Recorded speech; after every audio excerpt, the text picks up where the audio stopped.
Welcome back to Derailed. I'm your host, JJ Lahey, here with my good friend, Jake Schyvinck.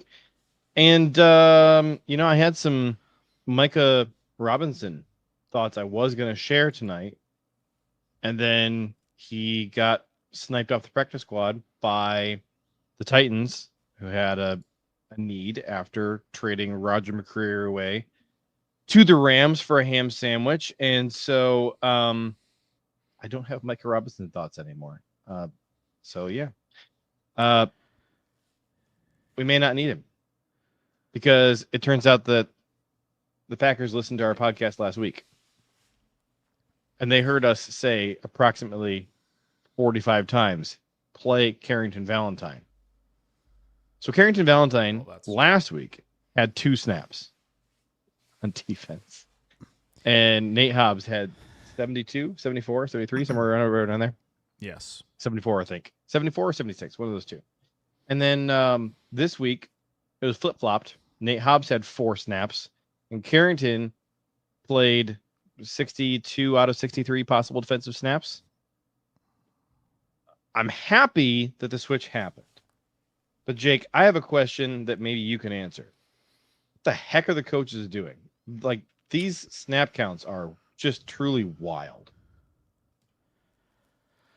Yeah, I don't know. I think with corners it's a little different, right?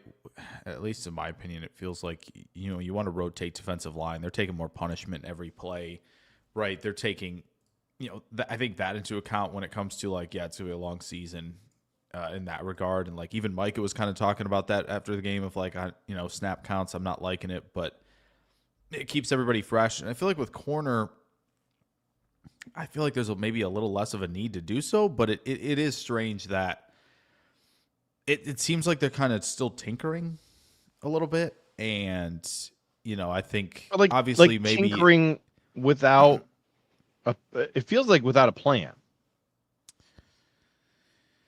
Well, maybe the plan is literally hey, you're going to play a few snaps this week and a lot next week, except Keisean's still going to play a bunch. And I would imagine after this week that it should look clear to them that Carrington needs to be on the field pretty much the whole time. The play against DK down the sideline, incredible. I thought DK dropped it initially. We were watching it. He was in the far corner. That was in the far corner. But yeah, it's clear as day to me. Keisean still, DK beat him on the slant for the touchdown. Keisean was a little bit out of position, out of sorts. Not sure that Aaron was throwing it, I guess, maybe on the first play of the game where Rodgers found Roman Wilson for 45 yards. So it does seem like Valentine should have his spot locked. Now, I will say, I think the biggest thing you notice when Hobbs is not on the field is how the run D looks on the perimeter. Sure. Right? And there were plenty of times, even Valentine himself and Nixon for sure, are kind of either getting just a little too close to your defensive ends and not being a good enough force player position wise to turn runs back inside. It just felt like that was all over the place, and Pittsburgh was just pretty much just enforcing their will on these perimeter runs. And obviously when they were when they got all the big guys out there, Darnell Washington's out there, right? That's part of it for sure. But it did kind of seem like that suffered a little bit. But they built the lead. Pittsburgh felt like for some reason, even with the lead, they needed to pass more to start the second half. It'd be 11 of the first 12 were passing. So they had the right unit, I think, on the field for that, at least. So, yeah, I very impressed with Valentine, but it is still apparent kind of what the run D looks like a little bit when Hobbs is not out there. So that's, the trade-off, you obviously would prefer guys who can cover because Absolutely. Your explosive play rate obviously dropped significantly from last week, especially if you take the first play out of the game out of it too. But that's where you'd rather have success, right? And I think Valentine, again, just hasn't had the snap counts since kind of the first couple of weeks of like getting used to being the force player again. Like, yeah, I got to turn these runs back inside. I got to, set a stronger edge. I got to be a few yards outside of where I am currently. So I think that can all get fixed. But yeah, very stark difference when it came to the coverage aspect of this one. And which I think it's two teams with pretty similar, other than not having a guy like, Trey McBride. Pretty similar in terms of the receiving rooms, like not like a truly dominant presence, but like a good one and some other complementary pieces that are all right. So it was like a decent test, but you could see that there was a big difference. Let me ask you this. Why not Nate Hobbs playing in the slot, have him, just be that box DB as opposed to Javon Bullard. Now, I think you and I would both say Bullard has been a lot better this season than what we were expecting him to be, and has been a pretty decent player for the Packers. But Nate Hobbs certainly has excelled so far in run defense. There's no question that he has been excellent in run D at the corner position. So, let's get him on the field and just not have him covering your number one receiver. Yeah, it certainly makes sense, especially I think when you look at some of the teams you're going to face down the stretch and in the playoffs. Like, I think the only maybe concern would be Detroit, who's number one, often aligns there. But for the most part, yeah, you're playing Chicago, you're playing Minnesota, right? You're playing Philly. Like, it kind of, would make more sense, when you're trying to match with nickel, that he would be the slot player and yeah, I mean, it's tough to it would be tough to take a guy off the field who we think has taken an important step forward in year 2 in Bullard, but maybe you're playing him at safety, maybe you trust him with the range a little bit more than Williams, which I think would make sense. It's just a question of, do you trust the processing speed and the angles as much as you do with somebody like an Evan Williams? That's a decision that I think I would need more data to look at, honestly, to this point, and really focusing more on those two playing back there, which Bullard did, I think, on a couple of occasions on Sunday night. Wasn't really paying attention to him post snap when that was happening, but yeah, would love to take a look at that. Maybe that's something we'll peruse this week after the show here and just see, is that feasible? Can we do that going forward? But yeah, I mean, Hobbs playing his normal position would make sense. I think so too. There were two other things I wanted to talk about. One good and one bad. Which would you like me to touch on first? Either one. No, you need to pick. I'll tell you the bad is the bad is not about the Packers. Actually, it's about you. Okay. So which one do you want to do, good or bad? Good. Let's do good then. All right, let's do the good. So I was thinking about this Lukas Haversick situation, and I think that I was not alone in feeling that if he had been our kicker against the Steelers, there's a 9-point swing there. For sure. That we have two made field goals that clearly were in range for a kicker who is not, let's just call a spade, lying about his health. Okay, that seems to be what happened. Feels like, yeah. Like McManus heard footsteps, right? He knew that Haversick was about to take his job, and he's like, I am gonna bust my butt and get out there. 12 of this says we need more 2 kicker sets. Honestly, that's I've heard dumber ideas proposed. Yeah. So I think this is a 9-point swing here, and so a lot of people openly saying we should have Haversick be the kicker next week. And hey, I'll co-sign on that plan. I'd rather see Haversick out there next week. He's a lot younger than McManus. McManus has struggled so far in the regular season. Also, like, Haversick comes with less baggage. All right, that does factor in for me. Of 100%. There were a lot of people upset about signing McManus in the first place because of the off the field baggage. Just because he has played well for us for a year and a quarter, it does not take that off the table. No. So now, obviously, it's been a small sample size of Haversick, and so what I was thinking about this week was, I am very much in favor of rostering 2 kickers for a while. That's worth it to me.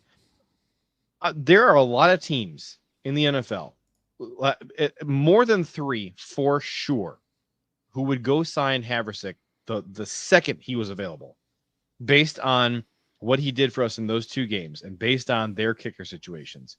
Some of these teams are in really dire kicking situations. And so I was thinking, like, dude, we have burned the 53rd roster spot on like way stupider things in the past than a second kicker when we're a little bit unsure about the kicking situation. And so that got me thinking about the state of our 53-man roster. And so I'm looking at how many guys we've played so far this year, and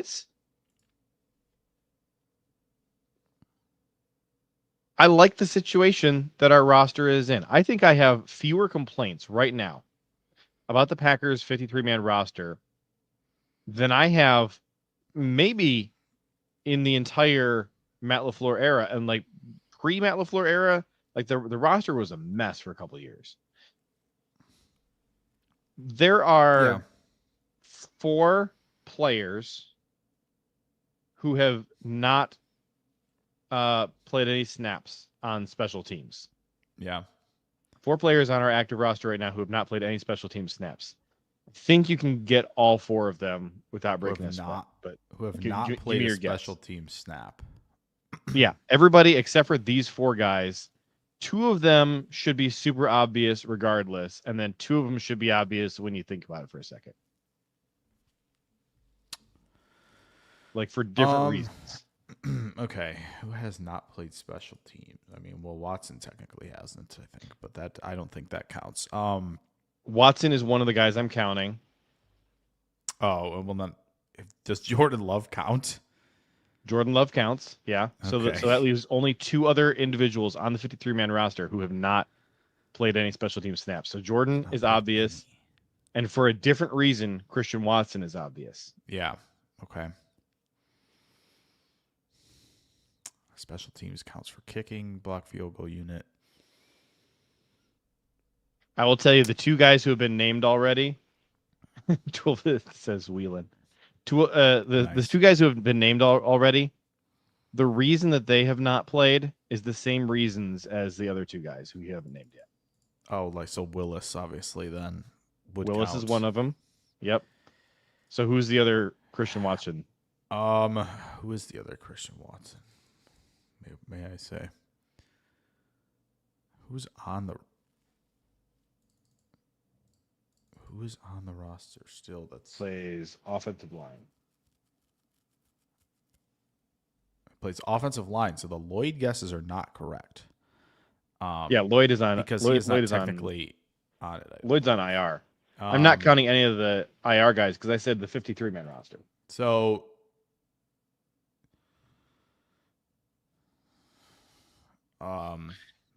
he can only play one offensive line position, and we're not positive he can play that, but we definitely don't want him playing. Ryan or Morgan. It's got to be one of those. Monk. It's Monk got activated. Oh, Monk's gotten activated. I was thinking Monk, but I was like, is he on it? Yeah. No, he definitely can only play one. If that. So everybody else has played some special team snaps. No, sorry. There's one other guy. Micah Parsons has not played special teams. I forgot to mention him because he's the other guy. So, like, Golden has played too much special teams. I think Doubs has played too much special teams. Can we take him off punt returns, please? So Doubs and Golden, I don't want on special teams for different reasons. I don't think Golden sees the field well, but he catches the ball just fine. I think he's a little nervous back there on punt return. And then Doubs carries the ball like a corner who picks the ball off and like is just having a grand old time. Hold the ball tight, brother. High and tight. What are we doing? He is playing too loose with the football. 100%. Yeah, but two different reasons for both of them. I don't like it. Drew says my camera is very laggy. I'm sorry. The reason we started 7 minutes late is because I was screwing around with my camera trying to get it to stop being laggy, and I just couldn't. So I probably need a reboot, and I wasn't willing to keep delaying the stream for you guys. So my apologies. Chris says, why not bring back Kansas City returner guy? Oh, Mecole Hardman. I think that's what he means. Oh. Yeah, I mean, is there space? Mecole Hardman is currently Google says that he's a free agent right now. Let's see. A week ago he worked out with the Raiders. Yeah. I mean, they're not going to do it, but I'd be interested. Yeah, I'm not against Savion doing both, honestly. Yeah, I don't think that would bother me too much. I'm sure they're going to get Reed back on it when he's back. So they love doing that, which is fair enough. But yeah, I know Hardman did not have a good preseason, but I mean, I have no problem with. Yeah, Hardman may have not had a good preseason, but I'll tell you who hasn't had a good regular season at returner is like basically everybody outside of Savion. And like Savion, I would say has been like fine. One of them on Sunday night, he ran sideways, and then it almost looked like he was going to turn back to the end zone. There was like a split second where he started to do so. I think it was Savion. No, yeah, it was. Before he, just before he got tackled, where it's like, all right, where are you going? So he definitely, I think, widens that out a little bit too much at times, where it's like, I know some of that is like, hopefully some things are going to set up in front of you and you pick a lane and go, but he does kind of string it out a little bit too much. But other than that, like, yeah, no problem. I'm good with it. Chris says, I hate Richie Boy. I need help. I'm assuming you mean Rich Bisaccia. And yes, we all hate him as well. So the reason I brought up the number of guys who has played snaps on special teams, like it is every single healthy starter except for your franchise quarterback and your future Hall of Fame defensive end. Every other starter has played snaps on special teams. So, like, let's dispense with the idea that the Packers, as I have said a bunch of times, don't care about special teams. I keep saying that. It's not true. They have been trying stuff. Here are guys who have played over 50 snaps on special teams who I would say in an ideal situation, you would not want them playing on special teams ever. Like, have them on the hands team and that's it, right? So, over 50 snaps. Lukas Van Ness, Carrington Valentine, Evan Williams, Javon Bullard, Xavier McKinney with 74 snaps on special teams already. Wow. Carl Brooks, Kingsley Anigbare.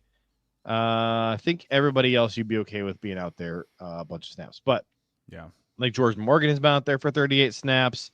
And he's not a starter, but like Sean Ryan is, and he's played the same number. Yeah. Rasheed Walker, our starting left tackle. Those three guys have all played the same number of snaps on special teams. I'm assuming that they are just part of the blocking team for field goals. I'm assuming that's what's going on. But it's clearly past time to get rid of Rich Bisaccia and get somebody out there who can do a better job. Because, like, at this point, we've emptied the kitchen cupboard of guys you're not allowed to put out there. Like, I do want to know, is Rich Bisaccia in there making excuses to Matt LaFleur and saying, well, if you just let me play Micah Parsons, then I could fix special teams? I truly I don't think that Rich knows what he's doing, as evidenced by the things he has said when reporters have asked him questions about failures on the special teams. And he's talking about, well, the execution on that blocked kick was really good. And it's like, dude, I do not know enough about football for any NFL team to employ me. None of them would hire me if I applied. And I can very clearly see blatant mistakes in assignments on your field goal blocking process. Yeah. And you're going to sit here and tell me like, "Oh, no, it just happens sometimes." Yeah, it just happens. No, we've been watching this week after week. We see the weaknesses that are there ready to be exploited. And then finally a team exploits it and you go, "Well, can happen to anybody. These things just happen." Like, shut up, man. It's time for a new special teams coordinator. And I'm happy that right now, at this point in the season, we're kind of back to Rich Bisaccia is our biggest problem. That's nice. That's the kind of champagne problem that I like complaining about. Let me complain about my special teams contender problems. Yeah, all that good stuff. Absolutely. Yeah. Let me do that. It's a lot better than like, hey, do we have any cornerbacks on the roster? Or do we have any defensive tackles on the roster? Or does our offensive line know how to run block? Yeah. So champagne problems. I'm happy to be sitting here saying, hey, if we don't win a Super Bowl, it's probably Rich Bisaccia's fault. I'm happy to be back to that spot. It is kind of weird that like these things happen type of thing is almost like when if you like don't prep for a hurricane and then you're like surprised that the hurricane caused damage a little bit and you're like, well, that does happen. It's like, okay, cool. But there were also like preventative measures you probably could have taken or evacuation methods or like just any way to prep for something. It's just, it's that kind of thing is very hilarious. But it'd be way better if guys explained a lot of stuff in press conferences. They think we're dumb. Relative to them, we are, for sure. But it would just be more interesting than saying like, "Ah, well, this." You know happens. What? And it's like just because you think we're dumb, like, doesn't mean that you should like blow smoke up our butt. Give us the technical answer, and then when we're confused, say, "Well, I guess that's why they don't pay you the big bucks to coach in the NFL." How about that? How about you give us the technical answer give us and we're something like, first. "Oh wow, I don't even know what that means. That's crazy." Yeah, well, that's why I'm employed by the Packers and you are. Instead of like, there's kind of only two possibilities. Either he genuinely doesn't know the answer, in which case he shouldn't be employed by the Green Bay Packers. Or option two, he just doesn't want to throw his guys under the bus, and therefore he's lying. Is there a third option I'm not considering? Probably not. No. Okay. I think that's it. Well, I'm not happy with either one of those two options. I think that there are better options. I think that's and I also tend to believe that option A is more likely than option B. In which case, I come back to he shouldn't be employed by the Green Bay Packers. Yeah. The other thing too, and there, the big debate about this again because of just kind of the way the game was going.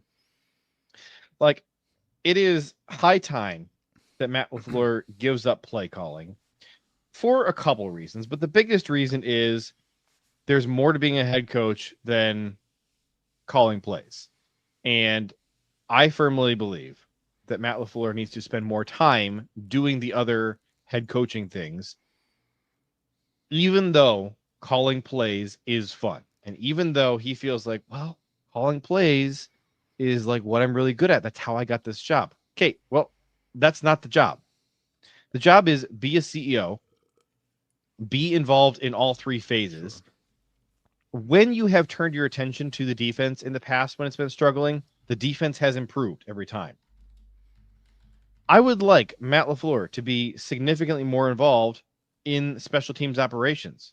He's not really watching special teams operations. He's on the tablet watching what just happened and trying to figure out, hey, what should I be dialing up the next time I'm calling plays for this offense? Yeah.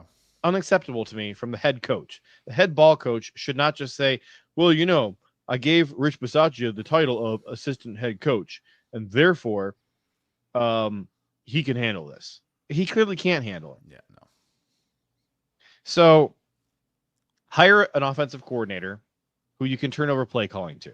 Yeah. I also think the play calling, even though I do think Matt LaFleur is a good play caller, I think the play calling could improve with a young guy with fresh ideas and just different experience to bring into the building, have some different concepts, I think the play calling could improve. And there was some pushback from some fans when I tweeted that. And, there was basically the excuse that was thrown out was like, it's really hard to find a coordinator who can handle play calling. And I'm going, okay, Sean McVay and Kyle Shanahan, they have no problem churning out good, coordinators every couple of years that are getting hired off to go be head coaches. And at the very least, these dudes are doing a good job in their role, coordinating the offense or defense. Adam Stenavich is not getting interviews for head coaching jobs because the perception around the NFL is Adam Stenavich does not add anything at offensive coordinator. Well, so that's the guy you want running your offense, is the guy that other teams are like, oh, I don't want to hire him for our head coaching vacancy because what does he even do? Right. No, that's true. If you are a winning football team, one of your big problems should be replacing your coordinators because they are too talented and they get hired off to go be head coaches. Everybody who watches the Green Bay Packers agrees that Jeff Hafley is likely not going to be here very long because he's going to be getting head coach NFL offers. It is a certainty that unless something bizarre happens in between now and the end of the season, he will get interviewed for head coaching vacancies this offseason. Take that to the bank. Everybody believes that. Yeah. Find me one moron who thinks that Adam Stenavich is a hot name around the NFL for head coaching vacancies. He's not allowed to call plays, doesn't seem to have his guys ready to play or particularly well-disciplined.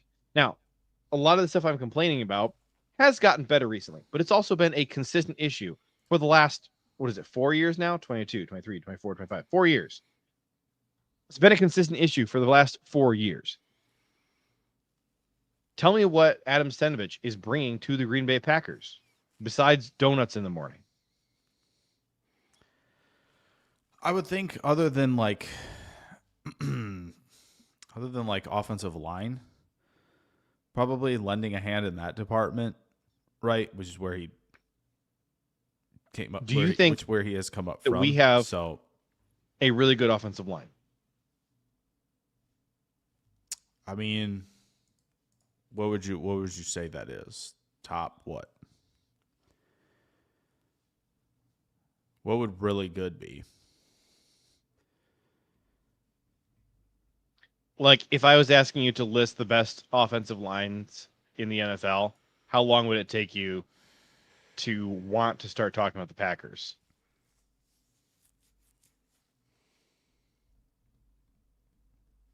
I'm just saying. I just have a team list up. I'm looking. I'm just saying, we're all saying, hey, Seno isn't really the OC. Matt LaFleur is the OC.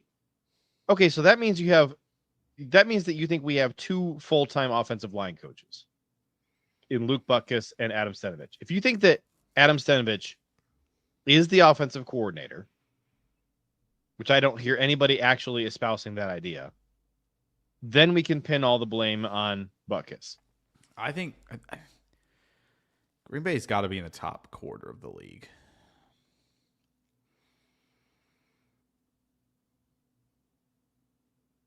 In terms of the offensive line.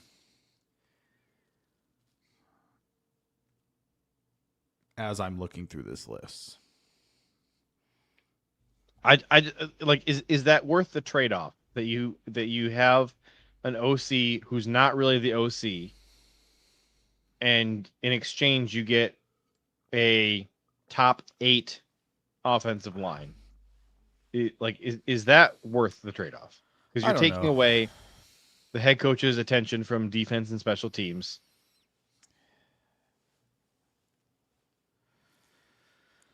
And Drew says we've spent a lot of draft capital on the offensive line. We have, and a lot of those high draft picks aren't really contributing. Like our starting tackles are a 7th rounder and a 4th rounder. So we have Jordan Morgan, who's not a starter. Anthony Belton's not a starter. Elgton Jenkins is a starter at center, kind of out of position. But like he's 30 years old. Yep. You would like it if you had one other interior offensive lineman who you felt confident in, and I don't think we'd do. Aaron Banks is highly, highly compensated. Sean Ryan, I think, like, you're happy with the fact that your former 3rd round pick is finally a starter on this offensive line. That's good. What's not good is how he is the guy who we are always trying to replace. Every time we talk about shuffling the offensive line, our first priority is get Sean Ryan off the field. Yeah. Yeah, it was another week. It was another week where it was some volatile stuff, I think, from Sean Ryan. I credit to the unit as a whole for not giving up a sack. Obviously, Love was pressured on against a pretty ferocious defensive line. It is, yeah. Like the one thing that defense does really well is get after you with their front 4. Yeah. The one thing they do not do very well is cover your best player. So it's a very anti-Belichick move of like, hey, this Jamar Chase guy, we're not doubling him. He will catch 16 for 161 and a touchdown. This Tucker Kraft fella, we're gonna struggle to guard him, and he's gonna have 7 for 143 and 2. Oh, there's some motion Tucker Kraft at the almost snap. Like, what do we do? They're like calling DEFCON 1 because there's pre-snap motion, that defense, a little bit. Like, that there is some of that. And it was evident that they're like kind of like, we're not really going to change anything because you went in motion or anything like that. So Bungie Cheddarbug says, so we're complaining that the Packers are doing the typical Packers thing with not starting a top draft pick in their first few years. I think, obviously what you're saying is a good point, for sure. I think, again, we're having champagne problems right now. That's what we're doing. That's what this segment's going to be called in the description. Is the champagne problems almost halfway through the season. It's still worth talking about. And I didn't say it was worth talking about. The point we're making is not, hey, why aren't these young guys playing more? It's, is Adam Stenavich actually contributing anything that, like, you couldn't just go hire any guy off the street to come do his job, right? Like, probably not anyone, but I get what you mean of, like, can an OC come in and just kind of lend a hand in spots rather than be taking more charge in the room and being more of a factor? Yes, I get what you're saying. Yeah. Okay, let me pitch. Not for the people to misconstrue what you're saying, because I understand what you're saying. I just want to make sure the others get it. Of like, you could pluck a lot of position coaches off the street to kind of be in the back seat as an OC. Lend a hand where they can in a lot of spots. O-line, probably run game coordination, I would imagine, a lot with Stenavich, where it's like you're not being the primary right now. You're assisting in a lot of spots, right? You're maybe a couple suggestions here or there, blah blah blah, and so he's not an engine at all, is I think what JJ's saying. And you could find a lot of guys who could come in and be the OC under LaFleur's calling plays that aren't the engine, and it's like, maybe you want to find an engine here a little bit who can help innovate, who can continue to stay a step ahead and give LaFleur the option to say, all right, offense, you take care of this. I'm going to lend my suggestions. I'm going to do all this. We're going to work together. I'm still going to have a lot of primary stuff, but you're going to be the innovator. You're coming up with new stuff. You're going to, we're going to do that. But I'm also going to help Hafley, help Bisaccia, help the special teams, do all this week. So I don't have to primarily focus here. That's what JJ's getting at, of like just like be a part of the whole operation. Don't have to be, you don't have to be doing everything on the offensive side every week. Even though I think Arizona game, there are things you can pick at stuff. I feel like with a lot of play callers, Green Bay's certainly higher on the list than not of second down runs after an incompletion. Certainly, they're not the highest. I think they're in the top 10 of that. I think they're in the top point. 3 actually. They're in the top 3. I just saw the list. They are definitely not top 3. I gotta find. They were top 3 2 weeks ago. They may not be anymore. They're not top 3 anymore. I don't know where I saw the list. Oh well. Let me I saw it this propose morning. a scenario to you. If directional Michigan University came calling and they hired Stenovich to be their head coach. Directional Michigan. Yeah. Western Michigan, Eastern Michigan, Southern Michigan, Northern Michigan, one of those. Central. Yeah. Fire up chips. Exactly. Yeah, Central is a direction. Yeah. All right. and I almost said CMU. And then I realized that they just hired a new head coach, and so that would be people will get hung up on that. So that's why I said directional Michigan. So directional Michigan University comes a call in, and they hire Steno to be their head coach. Yeah. Give me out of 100, give me the percent chance you think it would be possible for the Packers to downgrade an offensive coordinator when they go to replace him. Out of 100, give me the percentage chance that they downgrade when they hire somebody else. 5, 4, 3%. I don't know. So retaining him is indefensible. If you're saying there's a 95% chance that replacing him with somebody else would be as good or better, then retaining him to keep trying to win you a Super Bowl is indefensible. Like that is Chicago Bears level math right there, where you're looking at one of their dudes and you're like, why are you hanging on to this guy? Well, there's only a 95% chance that we could improve by hiring somebody else. Yeah. Was that the bad news, by the way? The good news was the good news? The good news was the state of the roster. Yeah, so I was trying to pick out who do I think is the crappiest player on our 53-man roster.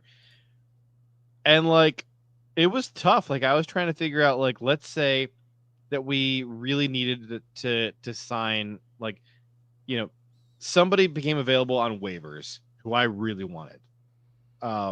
And so we picked the guy up, and we needed to cut somebody, but we weren't going to cut either of our kickers. Who would I want to cut? And that was really hard. Now, obviously, there's the meme answers of Luke Musgrave, right? But in terms of actual, let's move on from this dude. It was tough to pick somebody out. But yeah, we can definitely. Yeah, Drew said we did win this game. Yeah, I know. Yeah, that's why we're doing the champagne problems segment, because we don't have any real problems anymore. Yeah. And honestly, part of the problem is it's been 48 hours now since we won it, and so I've been celebrating for 2 straight days, and so now I'm kind of back in that mode where I want to talk about ball. I want to talk about things we can improve. Yeah. So that's why we're doing this. But yeah, it was a fantastic win. And I think that the biggest thing I would say is there was one bad quarter. Going into halftime, I'm sitting there, I'm like, this sucks. I'm not going to turn the game off, but I'm also not having fun. And I kind of wish the game was already over so I could go do something more fun than watch this. Well, and I thought to myself, imagine being there then, Were you at that game? Yeah. Oh, yeah. You were at that game? I was. Yeah. I knew you were at the Cardinals game. I didn't know you was at this one. That's crazy. Yeah, I went. Was it fun? Oh, yeah. It was fantastic. I have not. I mean, what do they call the stadium right now? Acrisure Stadium? Or something like that? No, it's funny because you talked to all the Steelers fans. We sat around a bunch of them. They're a bunch of Packers. Still fans, Heinz though. Stadium, yeah. And they're like, no, this is a ketchup bottle. We're not doing that. We're not doing the Acrisure nonsense. It's kind of like is Willis Acrisure Tower, the company? Sears. Yeah, it is. It's kind of like Willis Tower, Sears Tower. Nobody's like, oh yeah, that's the Willis Tower. It's no, it's not. And so that's what everybody says too. They're like, no, this is a ketchup bottle, man. We're not doing that. But the Steelers fans I'm not are even awesome, a Steelers fan, right? and I agree. It's Heinz Field. Yeah, the Steelers fans were great. They were a lot of fun. You know, he's our quarterback now. He was your quarterback. So met up with a guy I do a lot of the draft stuff with, right, in a lot of the streams and all that, and got to chill for a few hours at tailgate. Again, they're bringing Packer fans into this tailgate. There's this massive they got lasagna, meatballs, right, in addition to all the regular stuff of like, this is super massive, and it's under one of the overpasses, and you're like a block and a half from the stadium. But yeah, I mean, Pittsburgh, if I had to choose a city to live in, it's up there. It's high on the list. The rivers, I know, man. The incline. I agree. Just the city that's walkable to downtown is so awesome. Across the river where PNC and Heinz are and all of this stuff around it, it is fantastic. Walking over there was so cool across the bridge. I did it. I've done it before. I did it 18 years ago to go to a Pirates game. It was awesome. It was truly very incredible. I got a little emotional with Rodgers running out of the tunnel. I have video of it. I'm sure. I'm so glad I have the video. It was just kind of like, man, wow. Did you bring it to play on the show for us or no? What? I did not bring it to show. Well, no, actually, I could probably do it.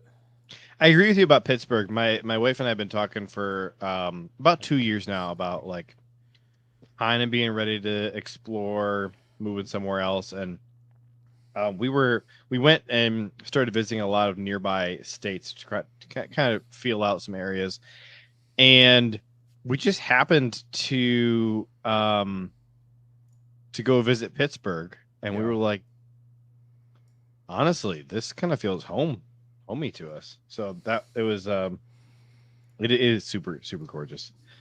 I got it like, if you want it. I definitely want it. Yeah. All right. Folks, you're going to love this, all right? All right. Hey! Wait! And your quarterback from California University, number 8, Aaron Rodgers.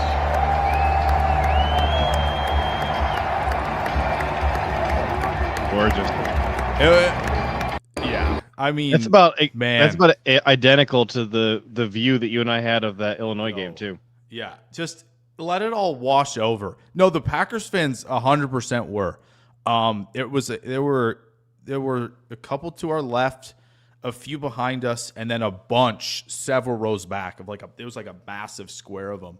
And yeah, I think the whole house was like, yeah, man, we're watching our guy, like everybody in the building. And I felt like it just kind of washed over a little bit of like, man, he's running out the tunnel. Like, that's probably the last time I'll ever see him live run out of a tunnel. Which, you know, there's a lot to that. So got a lot of pictures of him and Love, you know, running out to midfield Are you after the game. Show it to us. I can. You want to see some cool stuff? I'll find. You some want to put this back on screen? Going, but we can. This is I just obviously didn't want to Renegade. share They're playing.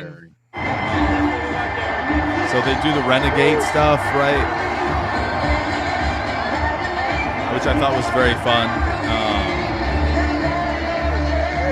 And I don't know how I didn't lead with this. Let me make sure that this is, because essentially what happened is we're in the tunnel. We've walked in. It's like 50 minutes before game time.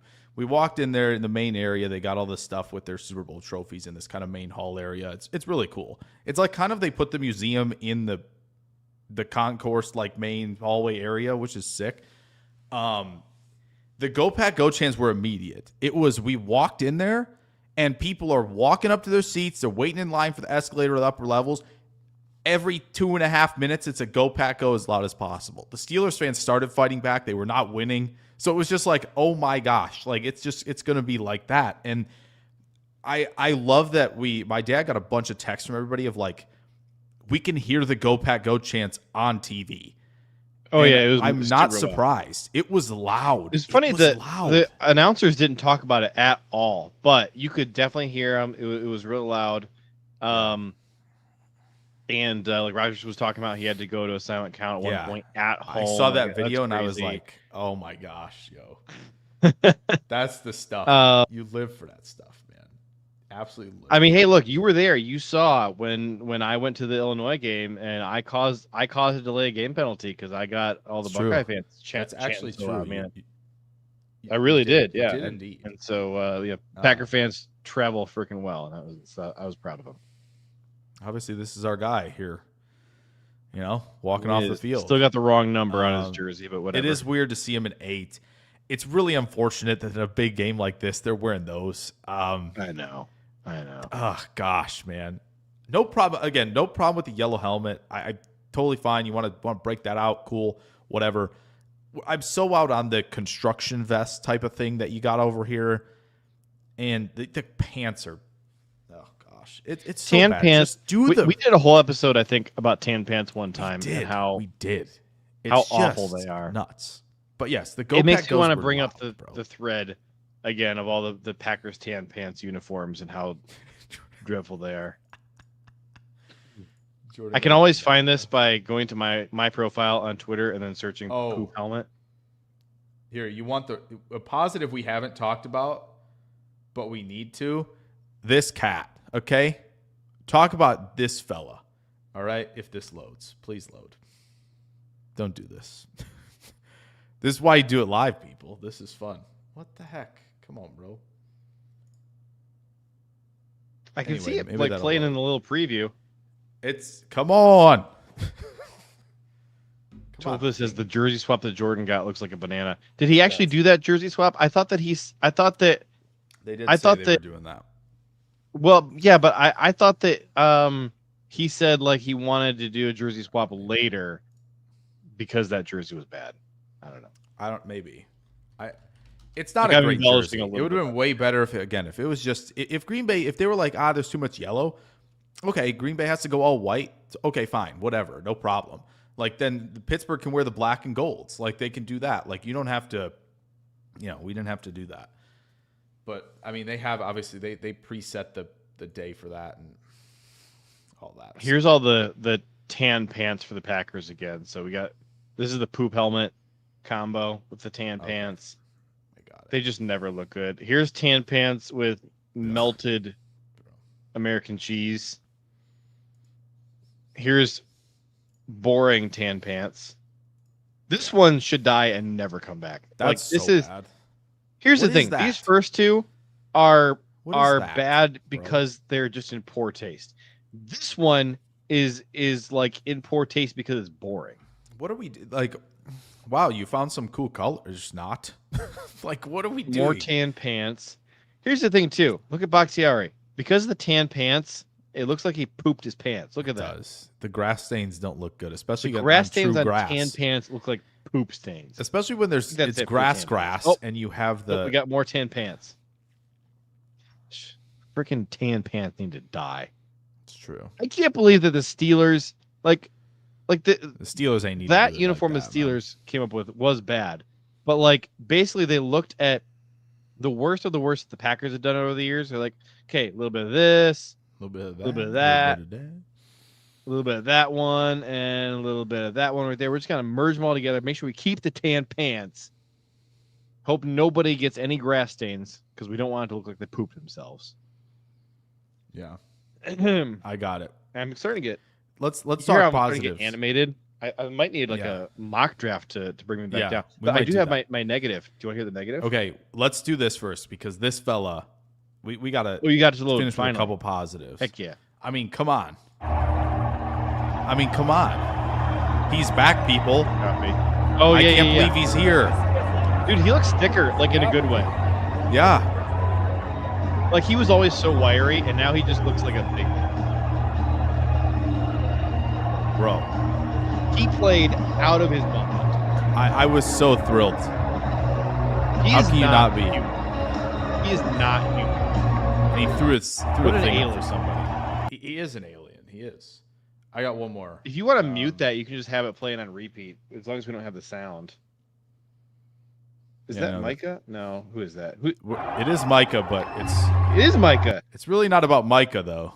I panned off Micah because this guy started running around too. Wait for it. Who else, man? Who else? Seriously. Is that Tucker? Yeah, of course it is. Who is that? I thought at one point Tucker. Right here, I thought, oh my God, is he going to jump? Bro? I thought he was going to leap up there for a second. Like truly, and I mean, obviously, he did the headbutt. I saw that on the sideline. Dude, he is like, insane. Boy, I hope he they is got the insane replay of person that. in like I was all like, the I best hope he got ways. the Like replay. there's bad crazy, and then there's just Yeah. football crazy, and he's just football crazy, and I love it. Yeah. Side note, I still really like Jordan's hair. Same. He needs to keep wearing it down like forever. His hair down looks so good. His hair up looks so terrible. He needs to stop ever putting it up. Yeah. So, I mean, 12 incredible said stuff. Christian Watson came back like Tony Stark leaving the cave as Iron Man. It's so freaking true, man. It's Like true. he came out in this first game back and looked like he hadn't missed a year. Oh, for sure. He looked fine. Yeah. It's crazy. Yeah. Children says, can we talk about how Romeo started twerking when See? everybody else broke into a fight? Let me get the video on that because that is nasty, actually really good. Nasty work. This thing. Horrible, man. Yeah. Go away. Yeah. You know that it Horrible. looks like what's it? Abstergo in the Assassin's Creed? That's what it looks like. That's true. Abstergo. Yeah. All right, I'm I trying to can't get this stand that. Romeo Doubs twerking Yeah, the video Dobbs 'cause thing. It is good. I thought I retweeted The best thing on, and you obviously, everybody else heard it, right? You're watching the game. Talk about 51 being the instigator on that fight was so funny when they actually said that out loud. Like, it was personal foul. 51 was the instigator. Man, people are having people are cracking up at that. It was great, honestly, because it's like someone shouted, "No, he plays linebacker. He's not an instigator." Which I thought was really clever. But that was cool. It's like, okay, so are we going to start calling out instigators and then DK poking Quay in the eye and Quay having the composure to not. Ben Skoranek just going berserk. Yeah. I'm very proud of a lot of the Packers of like just staying as poised as possible, but not taking any crap either. We should have mentioned it last week. I don't know if we did, of like, you just got to frustrate DK. Frustrate him, and he'll crash out. We definitely talked about that last week. We did? Okay. Yeah. We You did. just got to frustrate him, and he'll crash out. And he did. You He brought it crashed up. out. He crashed out. And yeah, that's tremendous growth from our guy Quay. Yes, Green Bay. I think Green Bay put that on their social of like Sunday Night Football core, and they had probably this did. video on it, I think which this is was hysterical, bro. Is he doing the Key and Peel No, excessive celebration, or is he? I think I he hit comment. the. There you go. Is Yeah. he doing this? There's like a thing now where you do something like that Can't for like remember her 2 or name. 3 seconds, and then you run off. Like it does seem like he. Yeah, I don't think he was doing the Key and Peel thing. It was more of the What's twerk what's type her of name? thing. I I can't don't know. remember. She's from like Bob's Burgers, right? She is from Bob's Burgers, and I watch Archer, but I don't watch Bob's Burgers. But I like I have like some positive vibes toward Bob's Burgers because of John Benjamin. The vibes are off. Somebody in the chat knows what that chick's name is. I think he's doing the excessive celebration from Key and Peel. Are you sure? It feels like he's twerking a little bit. I feel like he's. If he is actually he's bent twerking over for a little worst bit work. too much. It almost looks like That's he's the puking. thing. Key and Peel. That's you what my can tell cat he's looks like. Key and Peel, he's got the things up here and he's ready to pump, right? And it's like Romeo was. Oh yes, this one. Pack bring it 4. Parsons forces Rodgers to escape, but is there at the end. He and Khalil Mack Gets the sack. meet at the quarterback. For Rashan And Carrington then for the sack. he does the Back belt. at the Mocks the 38-yard belt. line. He mocks the belt. It's only good Cheesehead juju for TV Green Bay. tweets it and says Rashan Yeah, I Gary never did the even belt. noticed. Oh no. Honestly. And so and then I tweeted, turns out the belt was Packers juju all along, not A-Rod juju. I know. I'm shocked as well. Yeah. Turns out, and then somebody else had it brilliant. They were like, I don't get what's so interesting about this. Somebody mocked the belt and then the Packers won. Like, that's just how it works. Yeah. It's true. Um, There's our goats. Here are our goats at center stage, baby. I see Love Seeing our and goats. Kraft. Rogers and Love right there, center stage before the game. Oh, I do say Rogers. Our two kings. Is that Our two TJ? kings.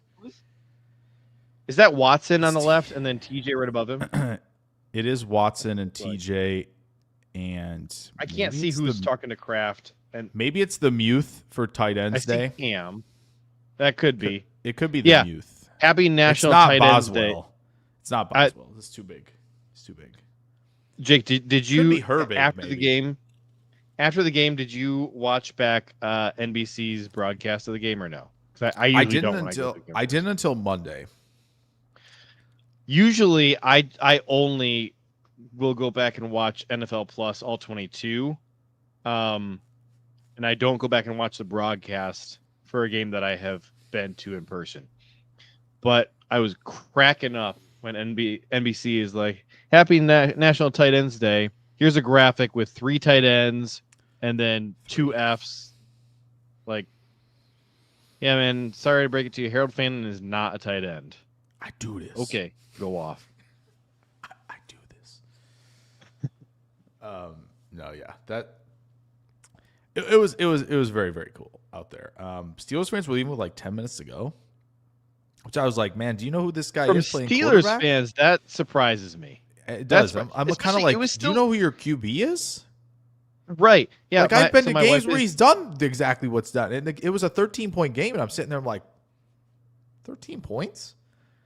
My wife is sitting Rodgers' next to me, arm, and she's like, there was the final time that the Packers scored. She's like, oh, there's the dagger. Like, we won. And I was like, it's still 2 possessions. I would say that, except I have seen Aaron Rodgers come back from crazier deficits than this. Yeah. Like, that is, I'm not celebrating yet. Like, I'm waiting until the clock says zeros.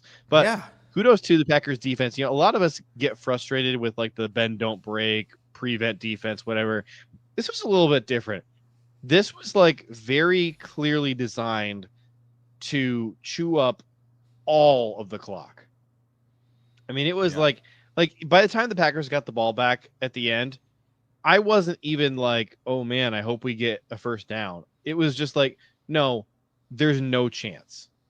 Because we took so much time off the clock, there's no chance anymore. Big ups to Emmanuel Wilson also, for kind of helping be a closer.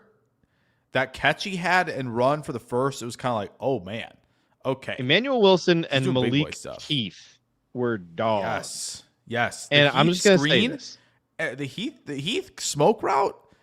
It was kind of like, oh, that's Darius Slay. And I heard a Pittsburgh fan go, oh man, it's gonna be he goes, oh man, it's gonna be a long night for Slay. And boy, was he right. He nailed it. Because Slay also kind of did whatever he tried to do on that Savion touchdown, which was just like kind of like a weird push, off balance push. I don't know, strange stuff, but like, yeah, credit to those two guys as role players for coming up. Like, big game for Wilson, especially on the ground. Like, it was impressive because Jacobs was struggling to find places to go. And it was nice to see a guy just kind of like Wilson was able to just hit a gear and go. And we're going to need that. We're going to need that. So I don't know if we're going to get it from MarShawn Lloyd anytime soon. So, well, I'll say two things. One, there's been a lot of people talking about MarShawn Lloyd. And I think the reason they're doing it is because of the rumors that have been floating on social media, mostly from our friend Easton Butler, that the Packers are trying to get another running back. I think that's why this is coming up. But a lot of people are talking about MarShawn Lloyd. Maybe it's also because Christian Watson came back and Jacob Monk came back, and everybody's like, okay, so what's the deal with Colin Oliver and MarShawn Lloyd? I think a lot of people are what a distracting headline just popped up on my screen. Breaking: truck hauling aggressive monkeys carrying hepatitis C, herpes, and COVID overturns in Mississippi. Sheriff says all but one of the animals have been destroyed. What? Destroyed? Why is there destroyed? aggressive monkeys carrying Hep C, herpes, and COVID. Why? Was the golf cart person driving the vehicle? Goof cart chick. Yeah. Goof chick. Was All she right, driving? Come back to reality here. Goodness. But people keep talking about MarShawn Lloyd, and like I am 100% out on the MarShawn Lloyd I think it's experience. over, I am not at all interested in talking about him. Gotta play. I want to draft a running back. Okay, like I wanted. no, we I'm not wanted interested. to draft a running back. It's Yeah, a good we did. class to do so. We They did. didn't do it. They're dumb. I am not interested in like, hey, let's hope he gets healthy and activated and see what he can do. Like, if he ever does anything ever, I'll be pleasantly surprised, and I am not planning on it.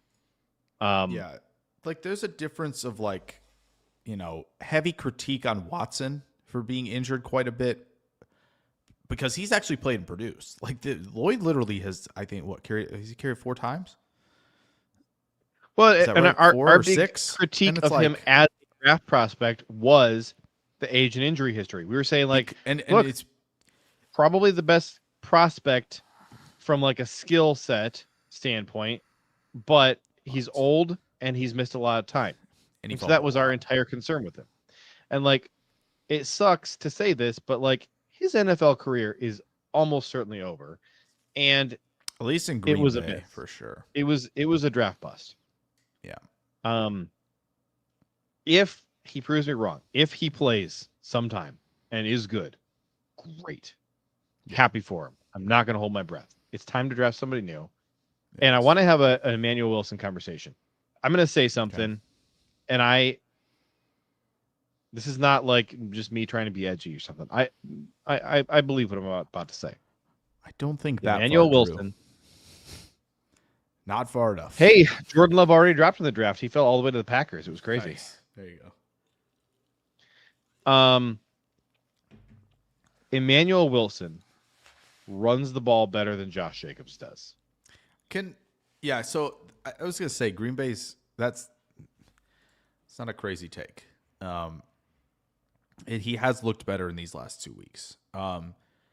If we talked about, not to completely take this in a different direction, but there was a segment that we got to do. We might get to that in a second, but yeah, I think it's either because there are moments where Jacobs is getting those similar runs to Wilson, where they get that like quick hitting stuff, and it's like, okay, run to the strength of the formation.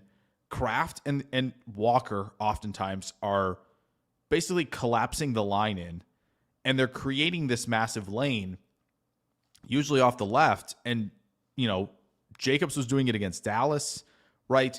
And you saw it a little bit from both against the Cardinals, and now you saw it again from Wilson against Pittsburgh. So they're doing stuff that, like, some of these quick hitting runs are good and they're helpful. And it's, yes, with Wilson, who can hit a better gear, I think it's very true that he is more effective there. But yes, I do think that there's a place for some coaching involved in this, though, with Josh Jacobs. for sure. Josh needs to be more decisive. He needs to stop bouncing. There was a play in this game where he's running outside. He tries to bounce it inside and gets 0 yards after he changes the direction. Yeah. Or no, he tried to bounce it outside. That's right. He should have just continued inside. Had he done that, he could have fallen forward for 2 more yards. Instead, he got 0 yards after he decided to change directions. And when he got tackled, he didn't fall forward. He fell sideways for no gain. And like, that's the kind of thing that happens at least once per drive. At least once per drive, there's two yards missing because of a decision that Josh makes. And so this is, I think, on the coaching for not convincing him to stop doing that. And like, it shows up. All right. Like there's a difference between 3rd and 5 and 3rd and 7 that is a significant problem, I would say. You throw the ball on 1st down, it's incomplete. We decide, like always, to run it on 2nd down after an incompletion. And teams then know there's an opportunity for him to get 5 yards, but he wants he's home run hunting, and he wants to get the first down or at least get the 8 yards. And so he doesn't take the 5 and decides instead, I'm going to bounce it and try and get the 8. And almost never does he actually get the 8 when he starts bouncing it. So just take the 5, so at least we're in 3rd and 5 instead of 3rd and 7. Yeah. So I think, at least based on what I've seen, some of this feels eerily similar to when Rodgers was struggling, the offense was struggling a little bit late 15, early 16, where last year I felt like Jacobs had confidence in the O-line as a group and confidence in where creases were going to open, how the blocking was, how the picture was going to take shape, and was decisive because that picture was taking shape, and then obviously was doing what he could, you know, in one-on-ones, in spots to gain extra yardage, right? It's like he still has that. I think the issue is you've seen the struggles early on running the football, right? And it's like, okay, we're getting 2 yards, 3 yards, like, and it's the success rate is down. And so then Jacobs is now also saying, okay, I don't think this is going to develop how we want it to.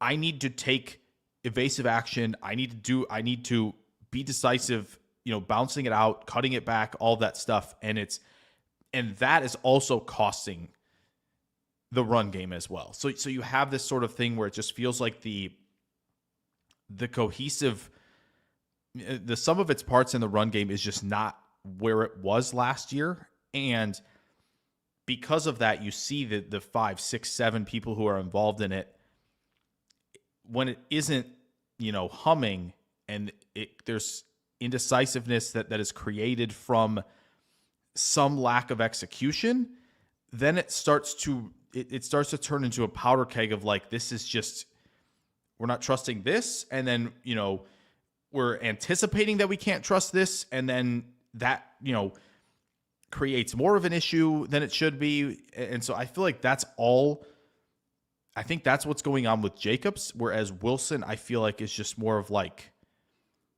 just maybe more confident in what's being called for him in terms of the scheme that's running. And so I think he is more decisive in hitting his spots where he needs to, whereas Jacobs feels like he has to carry more of the load based on how it's been going so far. And that's where I think you're seeing a little more of these more negative runs, trying to bounce it out, all of that. That's kind of what it looks like to me, and what it just felt like. So, yeah, I don't know if, again, that was, you know, bringing in Ryan this week was kind of like, okay, well, Morgan, we've seen some struggles where he's losing at the point of attack and the run's getting disrupted because he's getting knocked back a yard, and let's see how Ryan does, and it didn't seem to change a whole lot. So, yeah, I don't know. I mean, I know the solution. The run game solution is simple. Olivavania Ioana and Jake Slaughter. The problem is I have an Olivavania Ioana thing that I brought for today. Perfect. That's the thing. We're not probably not be able to get that. But that feels like part of what the solution could be. And so it just, it feels like what JJ, you've kind of been saying, where it's like Jenkins is fine at center, but he'd be just better off at guard to help all of this feel more cohesive and put together in terms of the run game. And it just isn't quite there. Guys have missed time. They haven't been able to have their full unit out there for the number of snaps that they would want to, right? There's some wear and tear and all that, but they've dealt with, you know, quite a few injuries in that department, and it's kind of put them kind of a little bit behind others that have had their units all healthy running the football, right? The Colts are a great example of the unit has been healthy. They've been together and they're working, and it is cooking right now. Whereas Green Bay just hasn't been together enough. And then you see all of that, like, okay, is this going to work? Okay, I think it might not work. I need to make, you know, something happen. And so that's kind of what it seems like the run game is right now. And again, it's a long season. We're not quite halfway through yet. So, you know, you hope that, I mean, there's going to be a great test in a couple weeks, right? So we'll see how that goes. I think this week is probably a potentially a feel good week running the football. Probably saw what the Bills did to the Panthers on Sunday. So that could be a spot where you, to me at least, how I'm thinking about this big picture is, all right, let's build some confidence for the boys up front, right? Including the tight ends, running the football, and the running backs are gaining confidence. gaining the right amount of confidence for a massive tilt on Monday night against Philly. That's the hope, right? Is that you're hopefully building that cohesiveness, that confidence as you start to get into these bigger games down the stretch. That's where I'm at. But You want to hear my Ioana I want thing? to, right before we do that, I have a fun little segment that I wanted to bring up. Ooh. Who's sponsoring it? Our Redacted. new segment brought to you by Redacted Energy, of course. All right. It is I love this. It is the Goody was right moment of the week, okay? Really, you could probably call it the Goody was right moment of the season so far. And why that is because if you remember, Goody was interested in a certain running back. They were floating around like, oh, Goody might be interested in this guy, right? The Packers might be interested in this running back.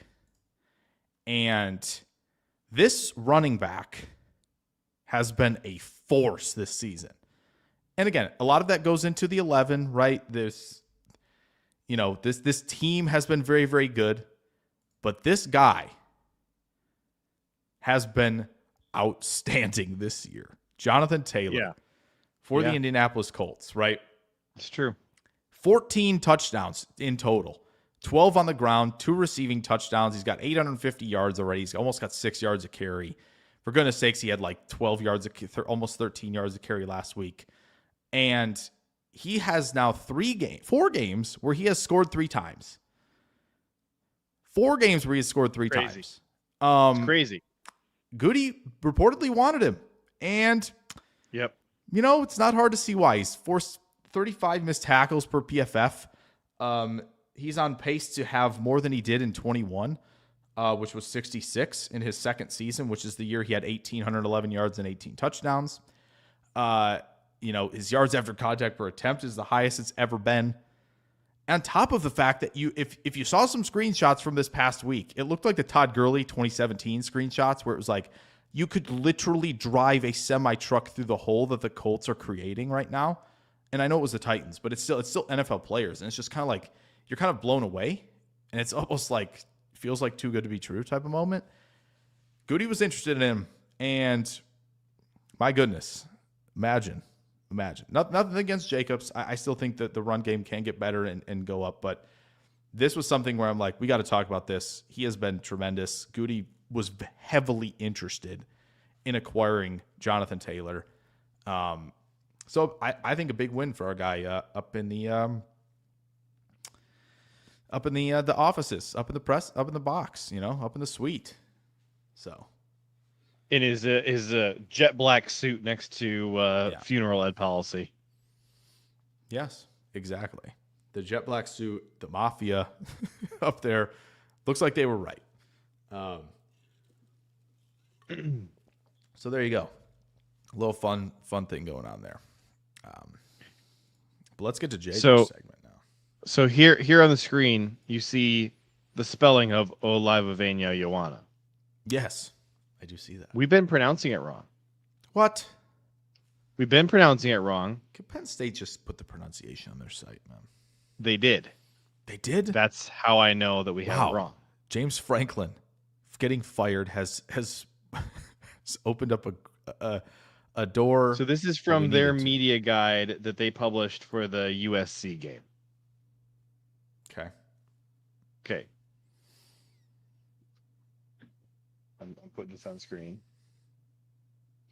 And on top of what we're about to see, it's actually going to rabbit hole even further.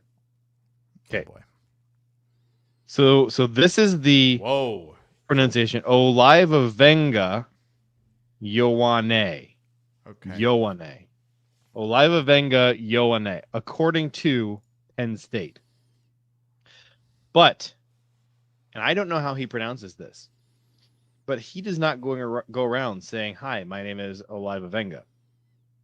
He says he goes Venga. by Vega, which I don't know if it's Venga or Vega or should be Venga, I would think. I think it's Venga. So I think he's actually Venga Ioana. Venga Ioana. I have seen it shortened. on a few tweets here and there. So that does track. If you look at any media outside of Happy Valley, it's Oliva Venga. And then everybody who's an insider, they always put it just as Venga. Venga. Okay.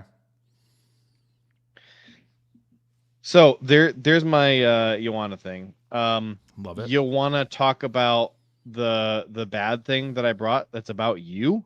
Sure. Let's. First of all, it is imperative that I bring this up because we have to correct something horrible that's going on right now that I didn't know you were going to do on this live stream. Okay. You may recall that we're taking jinxes more seriously on this podcast now. And I have discovered that you are jinxing some people, and this needs to stop. Oh no! Oh, do you have your receipts display of this? name on this podcast at the beginning of the year? Oh my gosh! Was Malik Neighbors, and then you changed it to Cam Scadaboo, and now you changed it to Tucker Kraft. So get that crap off the screen. Do not jinx Tucker Kraft. You jinxed Malik Neighbors, and then you jinxed Cam Scadaboo. You're right. Do not jinx Tucker Kraft. You're right, fam. This needs to change. You can say Luke Musgrave is your GOAT. No, you can go say Colson Loveland is your GOAT. I don't care, but it can't be Tucker Kraft or any Packer who I care about a lot. I'm sorry to have to do this to you, but I'm polling rank. You cannot jinx Tucker Kraft on this podcast. Okay. More headlines. All right, we're good. We're okay. Argue with a wall. You know okay. that you're guilty here. You know you did that to Cam Scadaboo and Malik Neighbors. Oh my! Too old for this. What are you doing? Mike Kawano says maybe it'll reverse jinx Musgrave. All right. Too old for this. We're not going to read that out loud. I can't read that. That's we simply can't do this. No. Look, I'm not superstitious, but I'm a little stitious. Here. Get that off here. Did you delete it? No. Here's the problem. I can't delete the comment without banning Too Old. Yeah. No, we're fine. Too Old for this, it's fine. We just don't read it. It's okay. We don't read. This is the kind of stuff I'm living for. Here you go. Says Nate Hobbs is my. That's the kind of stuff I'm talking about. Look, we need a new whipping boy because Matt Orzek has not screwed anything up in a while. Yeah. So we need a new whipping boy. Before we wander too far, I changed again, by the way. Oh, here, I gotta take this off the screen so we can see what it is. Luke Musgrave is my GOAT? Tulfus has retracted that. He's That's retracted his statement. So before we wander too far away from the Emmanuel Wilson thing. Whoa. Kawano says keep whipping Orzek. It's working. You know what? He also deserves it for all the years that he's put us through of this. So sure. Okay. Right. Before we put a bow on this Emmanuel Wilson conversation. Sure. Jacobs has 3.5 times as many attempts as Wilson does. That's a truth fact. Let's examine their efficiency. Yards per attempt, Wilson is a full yard better than Jacobs, 4.6 over 3.6. Yards after contact per attempt, he's about a half a yard better after contact per attempt. Where was he? There was one other stat I wanted to share. First downs, he's outpacing Jacobs on a per attempt basis as well. Jacobs has 27. Wilson has 8, which is significantly outpacing him with 3.5 times as many carries. And then we have to talk about elusiveness rating, right? It's our favorite stat on here. It is. Josh Jacobs is at a 54. That's not too good. Emmanuel Wilson, 55.3, which is better. It's better technically. All right. That means you know what we got to do. Now there is a significant argument that Josh Jacobs is a better football player. That is true. Emmanuel Wilson, love you. You stink at pass pro. Also, have not been very impressive as a receiver. So I like having Josh Jacobs out there as the, kind of every down back. He is the better football player. Whoa. But what Emmanuel Wilson is doing when he has the ball in his hands is working better than what Josh Jacobs is doing. And my takeaway is I want Josh Jacobs to do more of what Emmanuel Wilson is doing when he's got the ball in his hands. Be decisive. Trust your O-line. Hit that hole. Stop trying to do like this. This is always true in football. Stop trying to do other people's jobs in addition to your own, because you're just going to do your job worse. You got to trust your teammates and let their failures be the problem with the team. Don't add to it by also not doing your job to the best of your ability because you're also trying to do their job. Yeah. All right. So I did some stuff here on PFF. We are looking at the elusive ratings for some of these guys to make sure that we're finding somebody that I feel comfortable. Where's my guy, James Peoples? Is his elusiveness rating a 4? I bet it's a 4. Oh, your guy? Yeah, we can't go down that far, I don't think. I hate James Peoples. What's the lowest I can go? I don't hate him. I hate watching him carry the ball. It'd be really funny if he was a lot higher.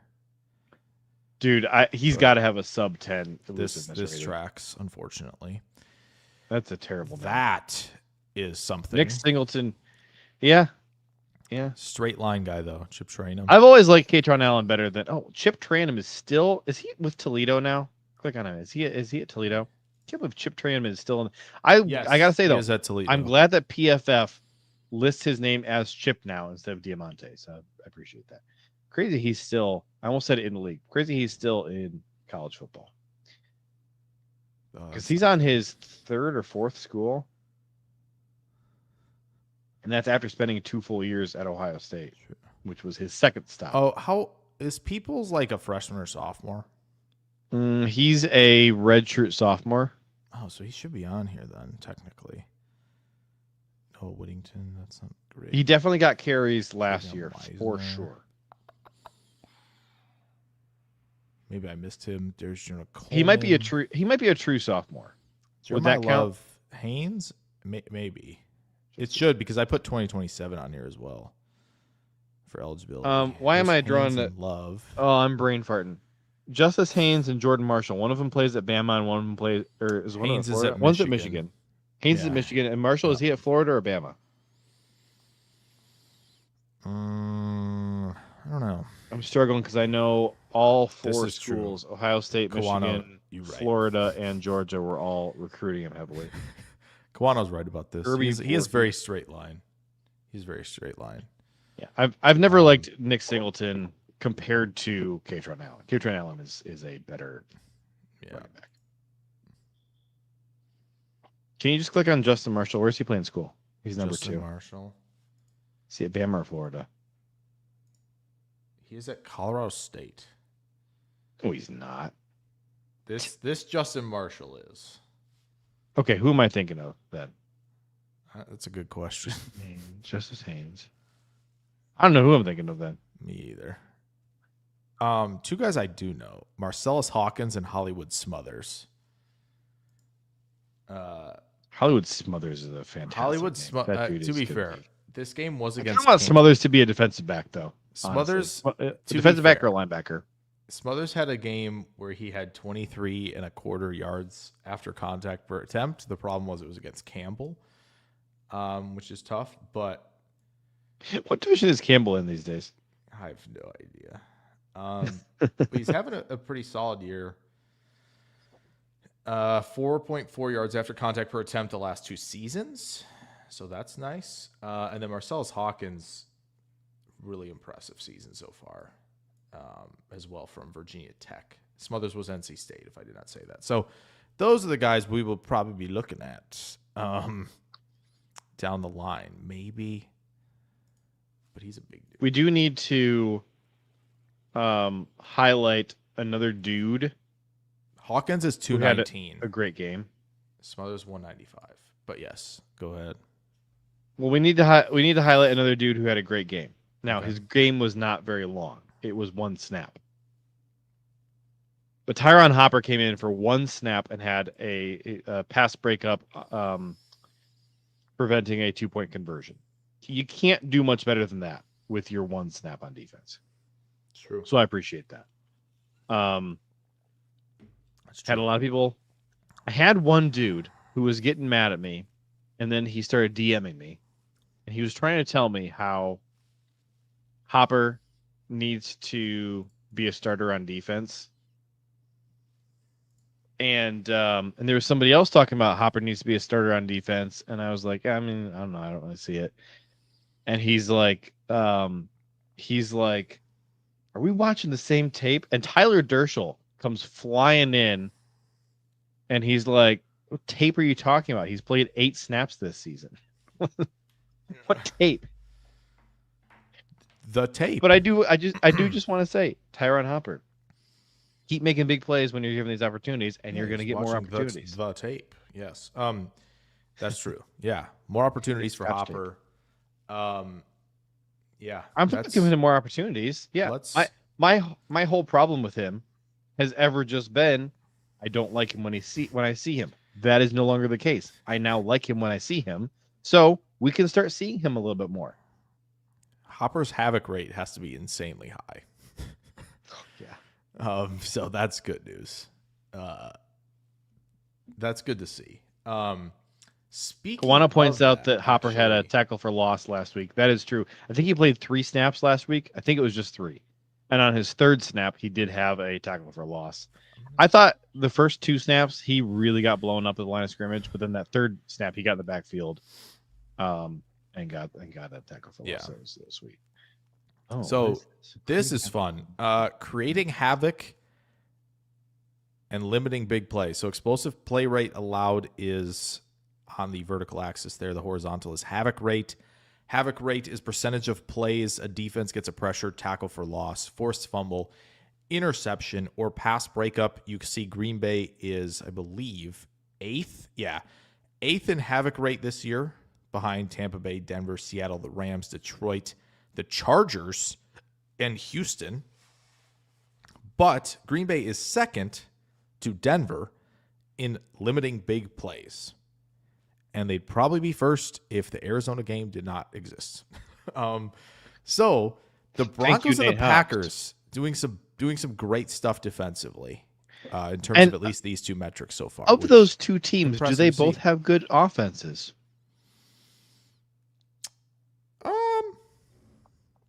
I will say, RJ Harvey got cooking this past week, which we like that. He did. We like that. Pat Bryant caught a touchdown, ILL. Oh yeah, I'm not going to finish it, but yeah. Yeah, I think Denver's been more inconsistent on offense. Nix has struggled a little bit more in year 2. You've seen a lot of times where he continues to do the thing where he is not setting his feet when he throws. And I don't know if that's like partially Sean Payton gassing him up like he's Mahomes. And he's doing stuff that like you just shouldn't do. That it shouldn't be coached to do. So there has been that level of inconsistency. They struggled mightily against the Giants in the first half. Obviously, great comeback, really cool. But you do that for 3 quarters in the playoffs, you're not going anywhere. So there have been Green Bay has definitely been a better offense. Love has been a better QB. Yeah, but Bo Nix has had a very volatile second season so far. Which, yeah, a lot of these QBs, Jayden's been hurt. Right, Penix has not looked great. McCarthy had a quarter of good football and then crapped it against Atlanta and has not played. And then my guy coming out here, big year for Mr. Drake May. Drake May, Jordan Love in the EPA, CPOE composites are crushing right now. So Drake May doing great stuff in New England. But yeah, Green Bay certainly the better offense of the 2 between them and Denver. Interesting teams. Not surprising, the teams that are kind of near that upper right, quarter of the charts, right? Seattle, Darnold's been outstanding this year. JSN's been incredible.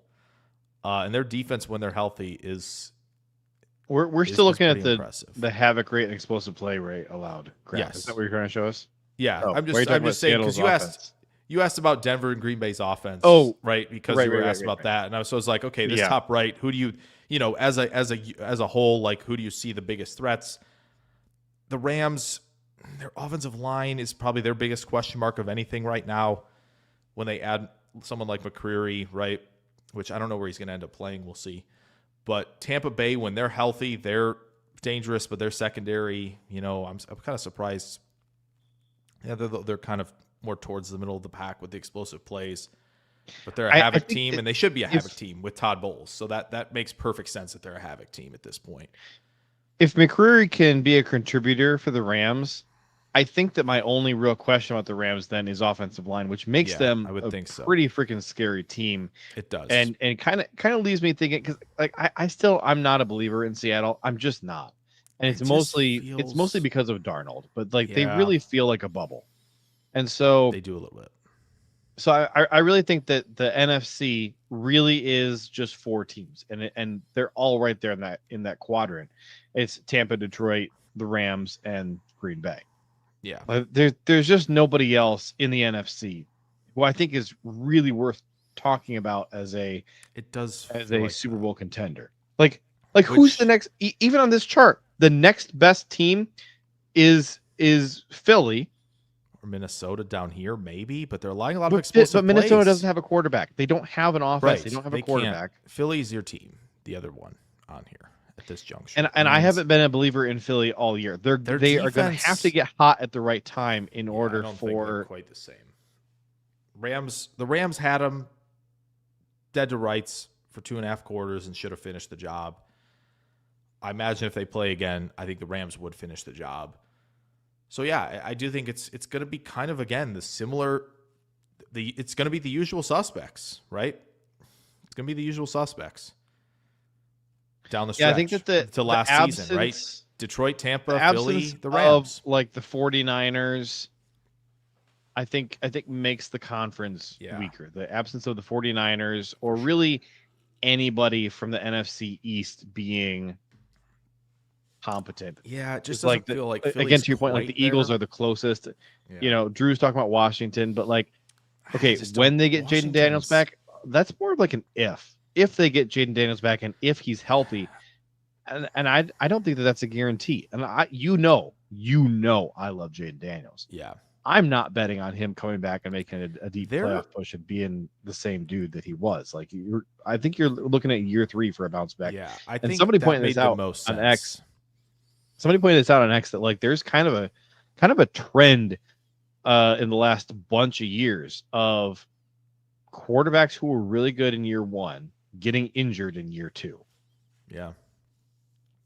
Or at least, and like I don't know that Stroud was getting peppered with quick pressures last year, and they just kind of sputtered a little bit. Yeah, they still hung on and made the division round because their division was putrid. And so that played a part. But yeah, it does seem like it felt like coming into this year, they still had an older team, Washington, right? They have one player at 21 years old. That's Connerly.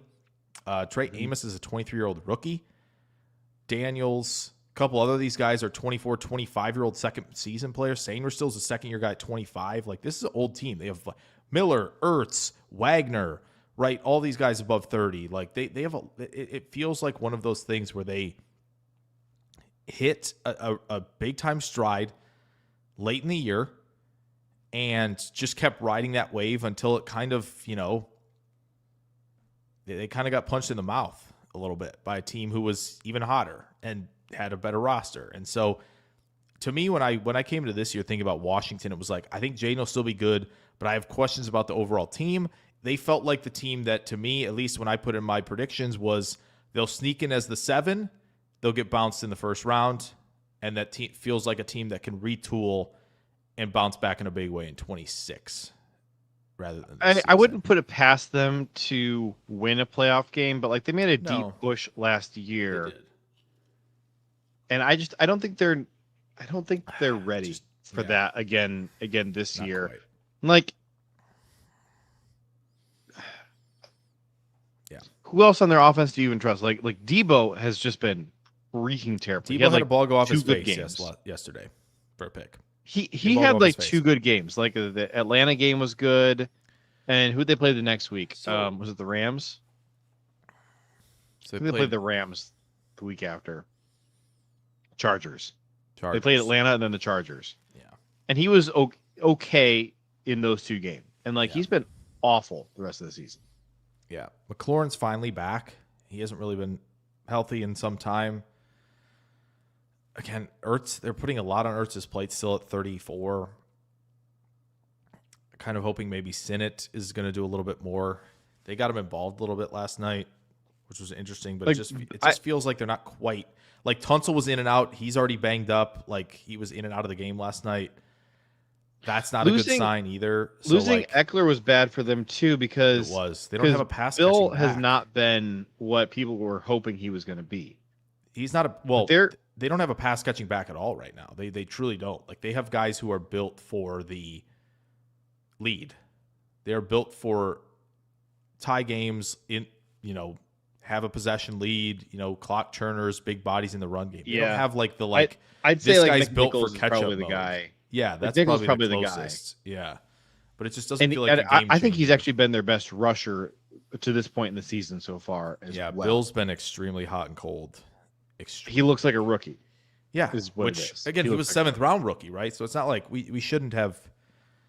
I mean, hey, you get excited about rookies, everybody does, right? But it's seventh round rookie. Like it kind of makes sense that guys getting drafted, day 1, day 2, early day 3, Scattaboo, like they were producing more. Like they were. Hey, shout out to Luke McCaffrey for turning into something finally.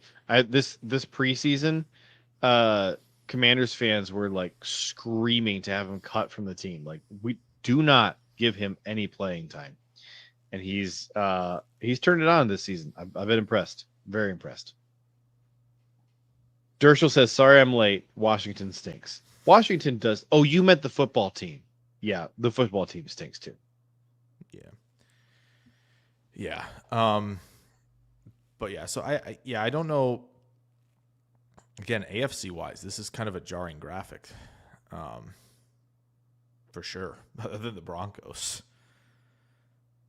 So Houston and LA close together. It kind of feels like interesting. Okay, like who's actually good in the NFL? It's the Packers, the Rams, the Bucks, the Lions, and then like kind of the Chiefs and Chargers. And like I know the Chargers and Houston are next to each other here on defense, but like clearly LA's offense is wicked. Yeah. Vidal's been a revelation for them, which that was really fun to see as somebody who drafted him in dynasties and got him off off when waivers kicked off. Like Drew points out Tampa Bay does have Tampa's they've been surviving a lot of they are games. very 2022 Minnesota right now. They've got I that do vibe believe to in them, that. but gosh, it's hard to bet against them, especially if they I don't think they're back, making it to the Super Bowl, but I do think that they are going to be playing maybe like in the conference championship. I think they could make it that far. I think they will. They will be playing in the division round almost certainly. Yeah. So and the other thing that'll be interesting to watch with them is like how does Emeka continue to develop this season? Without Evans, it's a weird combo of guys that they have where it's like you have to play guys on the perimeter, especially if you're not going to be in condensed sets the whole time. So that's going to be interesting to see. Well, like Emeka has been really good in kind of fits and starts, and it feels like he's maybe starting to find his footing a little bit in terms of consistency. But like he it's not fully turned on yet. He still would be really nice to have as your number 2. And instead, Tez Johnson's your number 2. And so in the role, Godwin coming off major injury. Now, Evans collarbone. So that's a lot being thrust on his plate. I will say they've had a lot of different O-line combinations this year too.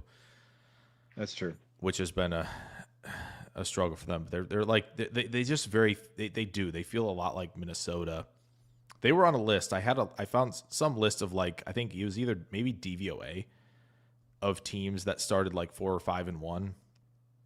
And it was like Tampa Bay, 98 Falcons, 2022 Vikings, right? A lot of these teams that kind of hit the wall in the postseason after getting a lot of like That's interesting. close game wins early on. So there were a lot of those type of teams in there. So yeah, I don't know. I still contend. I do think you're right about the offensive line kind of being a problem. Like they have like Michael Jordan, former Ohio State, like had Charlie Heck playing. He's been like a practice squad journeyman for a decade at this point. And he has played significant snaps for them and is like their fourth highest graded or third highest graded offensive lineman this season, which is wild. Yeah. Cody Mock has not been good. Luke Gedeke from CMU, not playing very well for them. Graham Barton has been a freaking disaster so far this season. He's played over 500 snaps and like would easily be the worst offensive lineman for Green Bay right now. And it's not even close. Like we'd be screaming to put Sean Ryan back out there or Jordan Moore. Yeah, that's true. So quick question. Who do you think does PFF have as the top 4 overall teams? Just overall, if you had to guess. Yeah, that would be the Rams, Seahawks, Lions, and Packers. Okay, so 4 NFC teams before you get.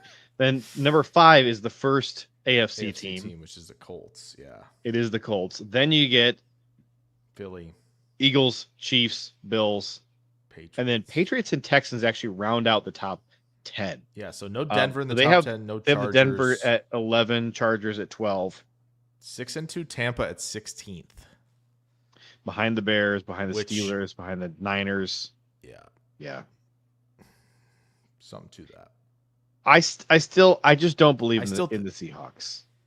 That's fair. I really don't. That's fair.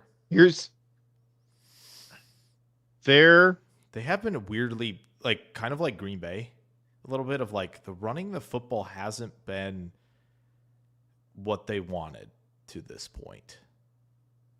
Well, let me Charbonnet has had some interesting games, but he also has some like horrendous stuff rates and like lack of explosives, and then Walker just hasn't found his footing and comfort running it either. So like there is some of that. How are the Texans in the top 10? Defense. So this is purely just PFF grades. Take it with a grain of salt. But looking at Seattle's offensive line, actually just looking at their offense overall, run blocking, 3 of their top 5 highest graded run blockers on the team are wide receivers. Yeah, 64. But Green Bay is 56. But do we think that the Packers are good at run blocking? No, we don't. No, we don't. So again, teams of their pass blockers, 3 of their top 5 highest graded pass blockers are 2 tight ends and a fullback.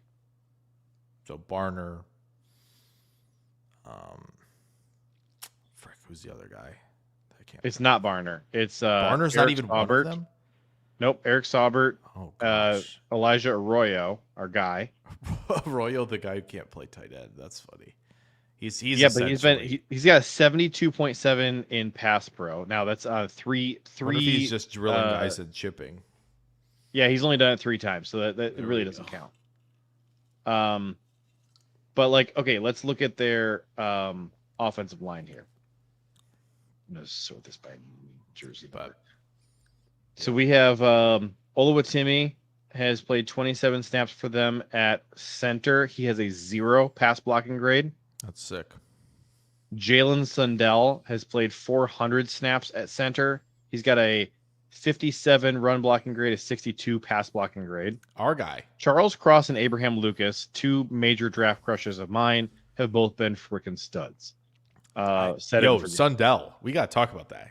Been playing a lot for a day 3 guy who he often picked in a lot of mock drafts. It's pretty sick. Good for him that he's gotten a lot of playing time. Josh Jones has been good at tackle, but he only played 23 snaps. And like we said, their 2 tackle spots are fine. But then you get to the guards, and this is where it's bad. So Gray Zabel, 53 overall grade, 51 run blocking grade.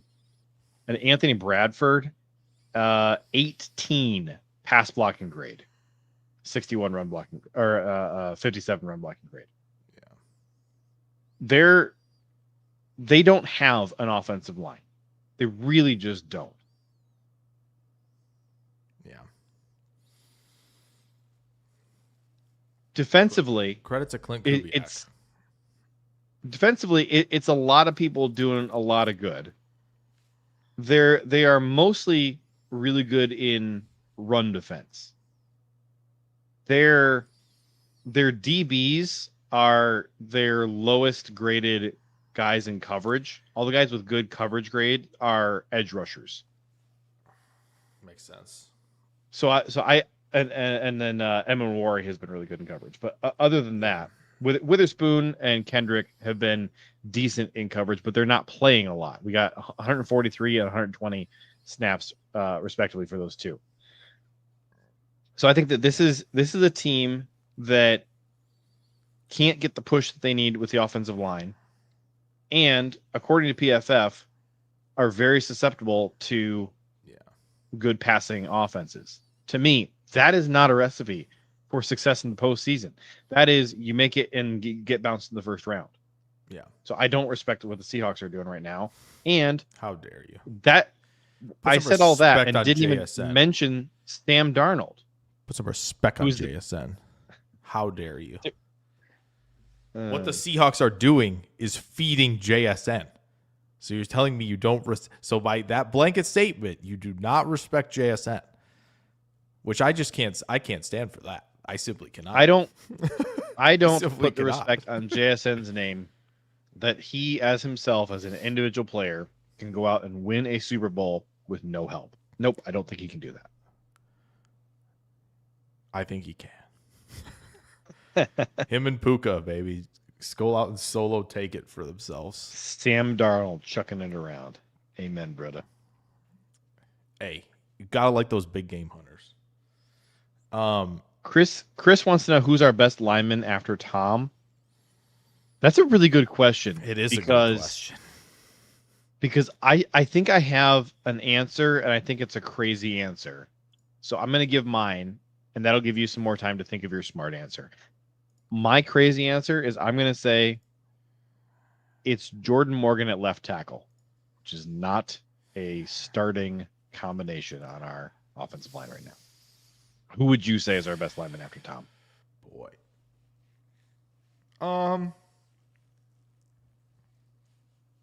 Yikes. Oh man. Probably Walker. At this point, if you're talking about starters, I like that. I like that creative answer that it's Morgan at left tackle. It's probably Walker at this point, but again, just not having a confident answer on the second player is why I think they need to be looking heavily in the offseason with, as we said, several guys who have expiring contracts. So, PFF would tell you it's Kennard, which is interesting, right? I just noticed that it's displaying everybody's names as this handle instead of we usually get people's actual names on here. He uses Tyler Dershel, but it says at Tyler Dershel 5644. I noticed it earlier with Too Old for This, and I was just like, oh, he changed his name again. But I'm realizing everybody's doing that. Chris the Casual N, I don't like saying your name like that, but his handle just happens to be the same as his normal full name is. Yeah. So this is weird. Every single person in here is just how it's displaying. I don't like that. Can we change that? Are you ready for the rapid fire before we get to I'm ready for the rapid fire. Yeah. All right. Because then maybe we'll have time for a you-know-what. Yeah. Kawano Quick said, way back, Wilson is our Scattaboo light. Just puts the pedal down, turns out yardage like that. How'd that get in there? Cheddarbug said, if we would have traded for Taylor, should we have been willing to trade for Parsons? Absolutely. No questions asked. I didn't want to trade for Taylor. Yeah, that's fair. But yeah, trading for a running back instead of being able to sign him, yeah, it's a tougher sell. But if it had happened, it would not have deterred me from getting somebody like Parsons. Of the moves that we have made recently, like once we actually knew what the real compensation was.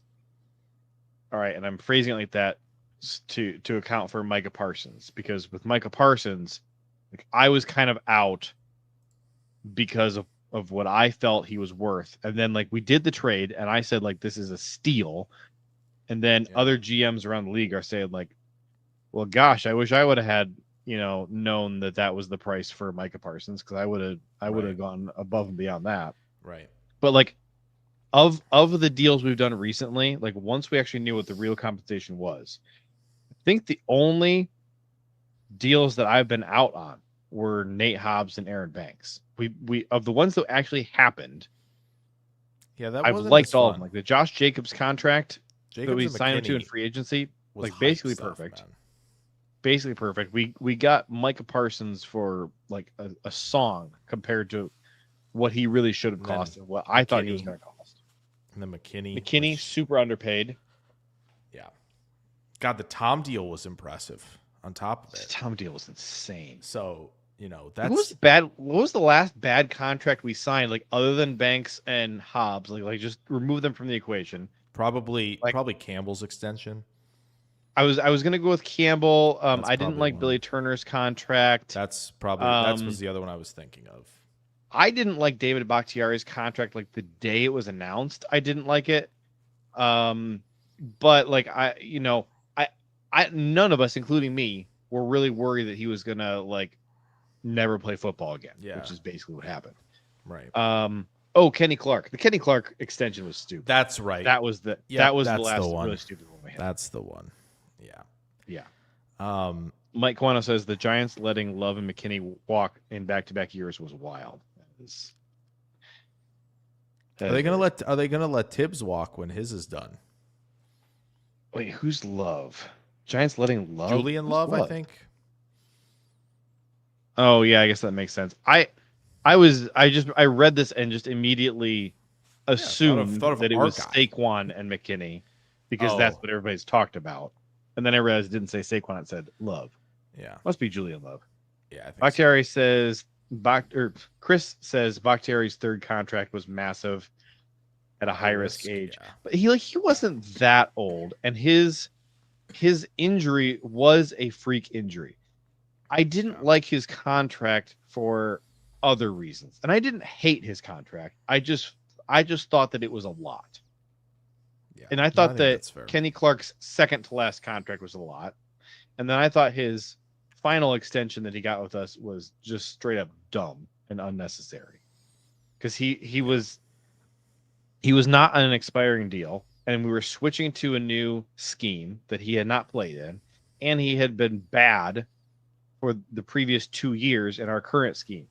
And so I said, and I think most people said, why don't we see him for a year in this new scheme first and see how it works before we give him an extension? Why are we preemptively giving him an extension that he's earned by just being a good dude?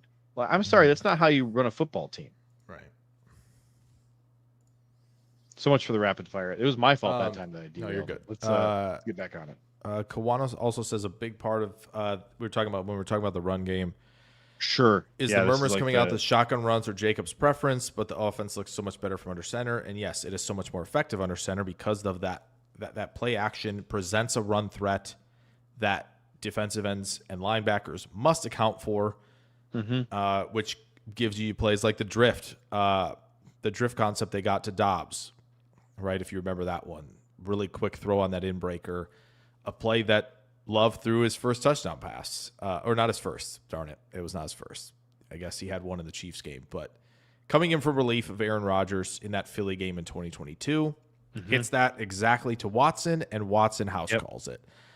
So to see that play come back, which they've gotten to it obviously on several occasions between those two moments, but it was cool to see it again tonight off of that play action. So yeah, that's tricky because they are a much better and more effective team when they're under center. Not that Love can't do things, from drop back pass out of the shotgun, but it presents so much more of a conflict. So, yeah, I think that's a very we just got a dono from Tyler Dershel. Okay. $5. The Tyron Hopper mock draft fund. The Tyron Hopper mock I don't know what that means. Okay. It popped up on my watch. I'm going to pull up on my phone and see if it just makes any more sense on bigger screen.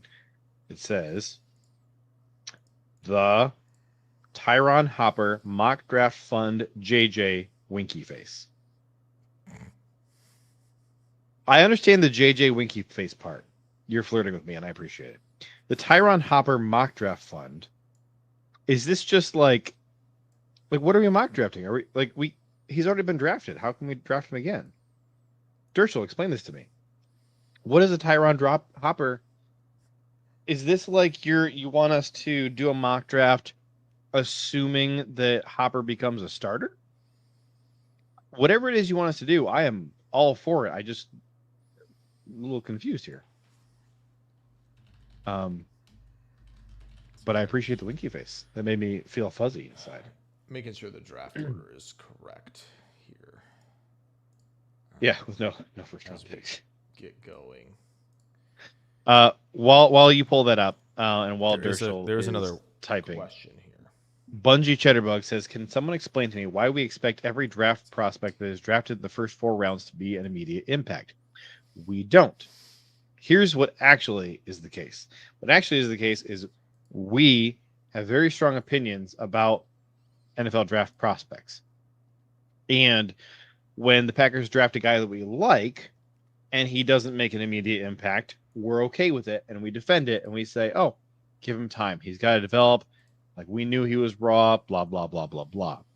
And when they draft a dude that we didn't want, then we're like looking for reasons to point out that he's, that it was a bad pick. I'm just being honest. That's how it works. And like, it's exacerbated. There are 2 things that will exacerbate that. One is when there is a perceived big need on the team, and the dude who we don't like either plays that position and we're like desperate for some help there and he's not contributing. Like, that's a recipe for us. And when I say us, I just mean like just the NFL draft community and the Packers draft community. Yeah. Like, that's a recipe for us harping on it a lot. And then the other thing is, so there's that perceived need on the team, and we drafted this dude, and like the very next pick was like our favorite player at that position that we have a perceived need at, who then is like starting for another team. Like, that's the other thing that happens kind of frequently. So like those are the 2 things that cause us to get in the situation where we're like really harping on a guy for like, come on, it's year 3 and you're not contributing. Like, this is stupid. But also, like, I kind of subscribe a little bit to like, if he bites, he'll bite as a pup. Like, you generally want to see some encouraging things from a young player when he gets opportunities. And like, there are differences between like, oh yeah, like those are some rookie mistakes, and like, I don't think he physically has what it takes. So an example would be Jacob Monk. We've talked about a lot, because when we watch him play guard, we're saying, I don't think anything is ever going to make him into a good NFL guard. Maybe he can work out at center, but it's frustrating that we traded up, I think twice, to go get Jacob Monk. And then like passed on a bunch of guys who we really wanted, who play the same position. And then we're watching him and it's like, he can kind of only succeed at center because he physically does not have a body that will let him play NFL guard. Similar to me. I can't play NFL guard. You should not draft me to play NFL guard.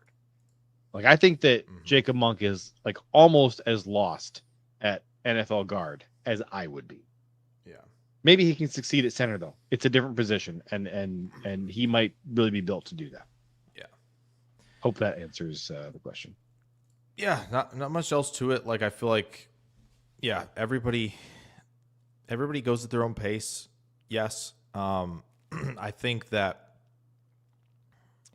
I think it was kind of in reference to what we were talking about with Lloyd, where it's like, I think there's some grace given to injuries when like for Watson, who has shown a lot of promise when he's on the field. He took a massive step last year, right, in a lot of important areas of the finer details of playing the position at what role we think he can play at, right? And to see him go down with the knee injury at the end, and he's dealt with some other stuff, and it's like, but he has shown the promise, right? The problem with a player like Lloyd to this point is a day 2 pick who has really barely carried the ball, barely been on the field because he's dealt with so many injuries. And yes, Goody's probably going to hang on to him because he stays patient, but at some point, like you see Wilson doing a lot better, right? He's playing and he's having a good season when he's getting the ball, and it's like, okay, kind of at some point you need to see something, and there are some pups that bite right away, and there are some pups that, like, even teams will tell you that, like, if they're doing stuff in training camp immediately, you kind of see like, oh, okay, like we're wheels up immediately. There's some guys you go in there and you say, okay, we see these glimpses, we see that it's going to take some time, so we'll give it time, right? We'll put what we think the load needs to be on a player in year 1 and year 2, and we'll keep ramping it up. And there are unfortunately some instances of guys where you see that teams have said in training camp where it's like, this might not work out on the first contract here, and maybe he's going to be better off somewhere else down the line. So that's it's a tricky thing because there's so many guys, and again, as fanalists, there are emotions that run hot about picks and players you wish you would have taken, and all that stuff. And I think we were excited because he's an explosive player, and that's kind of what the running game needed. And it's just kind of like we just haven't seen it. And I know it's only year 2, and it's a round 3 player, but hopefully by the end of year 2, we'll see something, and he hopefully can get on the field. But again, we haven't really had any updates. There's not really anything going on with it. So he's had a bunch of injuries, and he keeps coming back, and then like can't even string together consecutive practices before he's injured again. Like, forget playing in a game. Dude can't practice 2 days in a row. And I think the other thing is we kind of talked about it. 24 years old as a draft pick, partially because of the injuries and staying healthy for full seasons in his collegiate career. And it's like when you're 24 and you're being picked, and it's like, okay, maybe we don't see him this year, and it's year 3 and you're 26, and it's kind of like, okay, well, at some point, especially with guys who are, and it's again, that's the nature. Five dudes are getting signed a third contract about that. Right, you wanted to stay in college, or you needed to, and that's understandable. And however that worked out for the college experience, that's totally fine. But if you're coming in the league at 23, 24, 25, it's kind of like, okay, you're almost coming in at like year 2 or year 3. And it's kind of like, okay, well, the timeline's accelerated a little bit.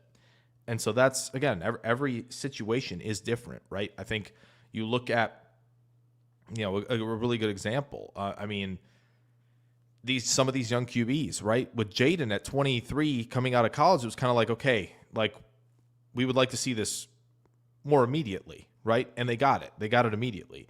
Where it's like, with the Calebs and the Drakes and the JJs coming out at 21, it's like you're going to give them a little bit more of a grace period because they don't have the starts under their belt that Jayden has, right? They don't have the starts under their belt that Bo Nix has. And so I think that's kind of the difference there a little bit with some of that. And wide receivers, Quentin Johnston clearly was not billed to be a first-round pick and put those expectations on him immediately. And I don't think, even with he had a really strong start and all of that, and he's clearly seen improvements, right? He's probably just not going to live up to that first-round billing. Doesn't mean he's not going to be a contributor, but there is, sort of expectation and what you want to see at this point. And so he's clearly become a contributor, right? But you see it from guys like Ladd, who was an early second and, is coming in immediately, and he's still a younger player. And it's so a lot of the timelines are different, and age, certainly plays a part in that, right? Van Ness was super young when Green Bay drafted him. And as somebody who didn't really like the pick, it was kind of like, okay, well, rationalize the pick then. Year 3. This will be a year 3 type of thing where it's like you're going to see more down the line if you get it than you will immediately. And yes, do we maybe baby the first round picks a little bit more than we do the day 2s and the day 3s? Yeah, sure. But again, Gary was another great situation of that where it's like it paid off to have him ramp up in certain timelines. And it certainly paid off to have Jordan sitting down, right? And it paid off to draft a guy like Ja who came in, and by game 7, game 8, that Rams game, it was like, okay, we got it. Like, he's here. This is, you kind of need a combination of both. You need dudes who are going to develop into all pro guys, and you need dudes who can come in and play right away and be solid contributors and start games for you. Yeah. I think you need a healthy mix of both of those things. And so I do generally like the Packers draft strategy because they're taking swings on both kinds of guys. And they are. Like, you know, you look at like the number of hits they've had in like the 4th round lately. Mm-hmm. Yeah. It probably is strategy related. It probably is, hey, in the 4th round, we're kind of like where some of these high floor glue guys. High floor guys who do still also kind of have a ceiling. And it's kind of like it's kind of like as you're going through, I think, you know, round 1, it's mostly like just find the highest ceiling you can and forget the floor. Round 2, it's more like, you know, look for high floor guys who are going to be able to contribute. Round 3, you know, like take your pick of what the heck you think the strategy is there. Like generously, I might say that round 3 is like, let's snag the last remnants of the guys who we thought were that round 1 high ceiling type guys. Like generously, maybe that's what it is. I don't know. Whatever it is they've been doing in round 3, it's mostly been a bad strategy. And then round 4, again, it kind of feels a bit more like it's like, let's find that nice blend of guys who we think have a good ceiling, but also have a high floor. And so for that reason, there's still some dudes in round 4 who I'm excited about because of the super high ceiling, who they don't touch because of the low floor. And I think that has paid off for them well in round 4. And I like that they do that. And I think it's mostly, again, and maybe they don't even have a strategy in round 3, and maybe that's what the problem is. But they have concepts of a strategy. Concepts of a strategy. Oh gosh, I remember Portillo's, man. Portillo's parking lot. All right, moving on. Kawano says round 3 is the toughest because it's the line of find the last day 1 contributors versus find your starter in 2-year types. Yeah, there's a fine line. I will say most of their round 3 picks, I just straight up didn't like at the time. Like Amari Rodgers, I didn't like that pick at the time. You had Amon-Ra sitting right there. That's who I wanted to take. Yeah. Now, 2023, I think, was the weird year where they took Musgrave in year 2. And I'm like, this is not a Packers round 2 type at all. He is pure ceiling with no floor. Like Christian he's got like Watson, baby. He was nothing tight end Christian Watson. Yeah, look at how tall and fast he goes, baby. Yeah, you're right. Tight end Christian Watson, and I didn't like Christian Watson as a prospect. I didn't like Luke Musgrave as a prospect, and like they're absolutely huge gambles. Yeah. And then for sure, one of them ends up hitting, and one of them really has not. And I'm sitting there in round 2, and I'm going, Tucker Kraft is right here. He is the high floor, probably low ceiling guy who you should be taking in round 2. And then thank God he was still there in round 3. Like, yes, please. Honestly, if you would have just swapped those 2 picks, I was sweating that then one out. that draft just feels like your typical Packers draft, where it's like, you got your glue guy in round 2, and then you took a weird upside swing in round 3 that didn't pan out. Yeah, it's true. All right. We doing our half off special here? Yeah, we're gonna do it for so he paid $5, so that gets him a 3-rounder or a 5-rounder. Gets him a 5-rounder, isn't it? Here's the deal. Here's what I see. Okay. This is what I see right now. 10 for 7, 5 for 3. So that means if it's half off, that means 5 for 6. Well, technically, if we're doing the half off, $5 gets you 7, $2.50 gets you 3.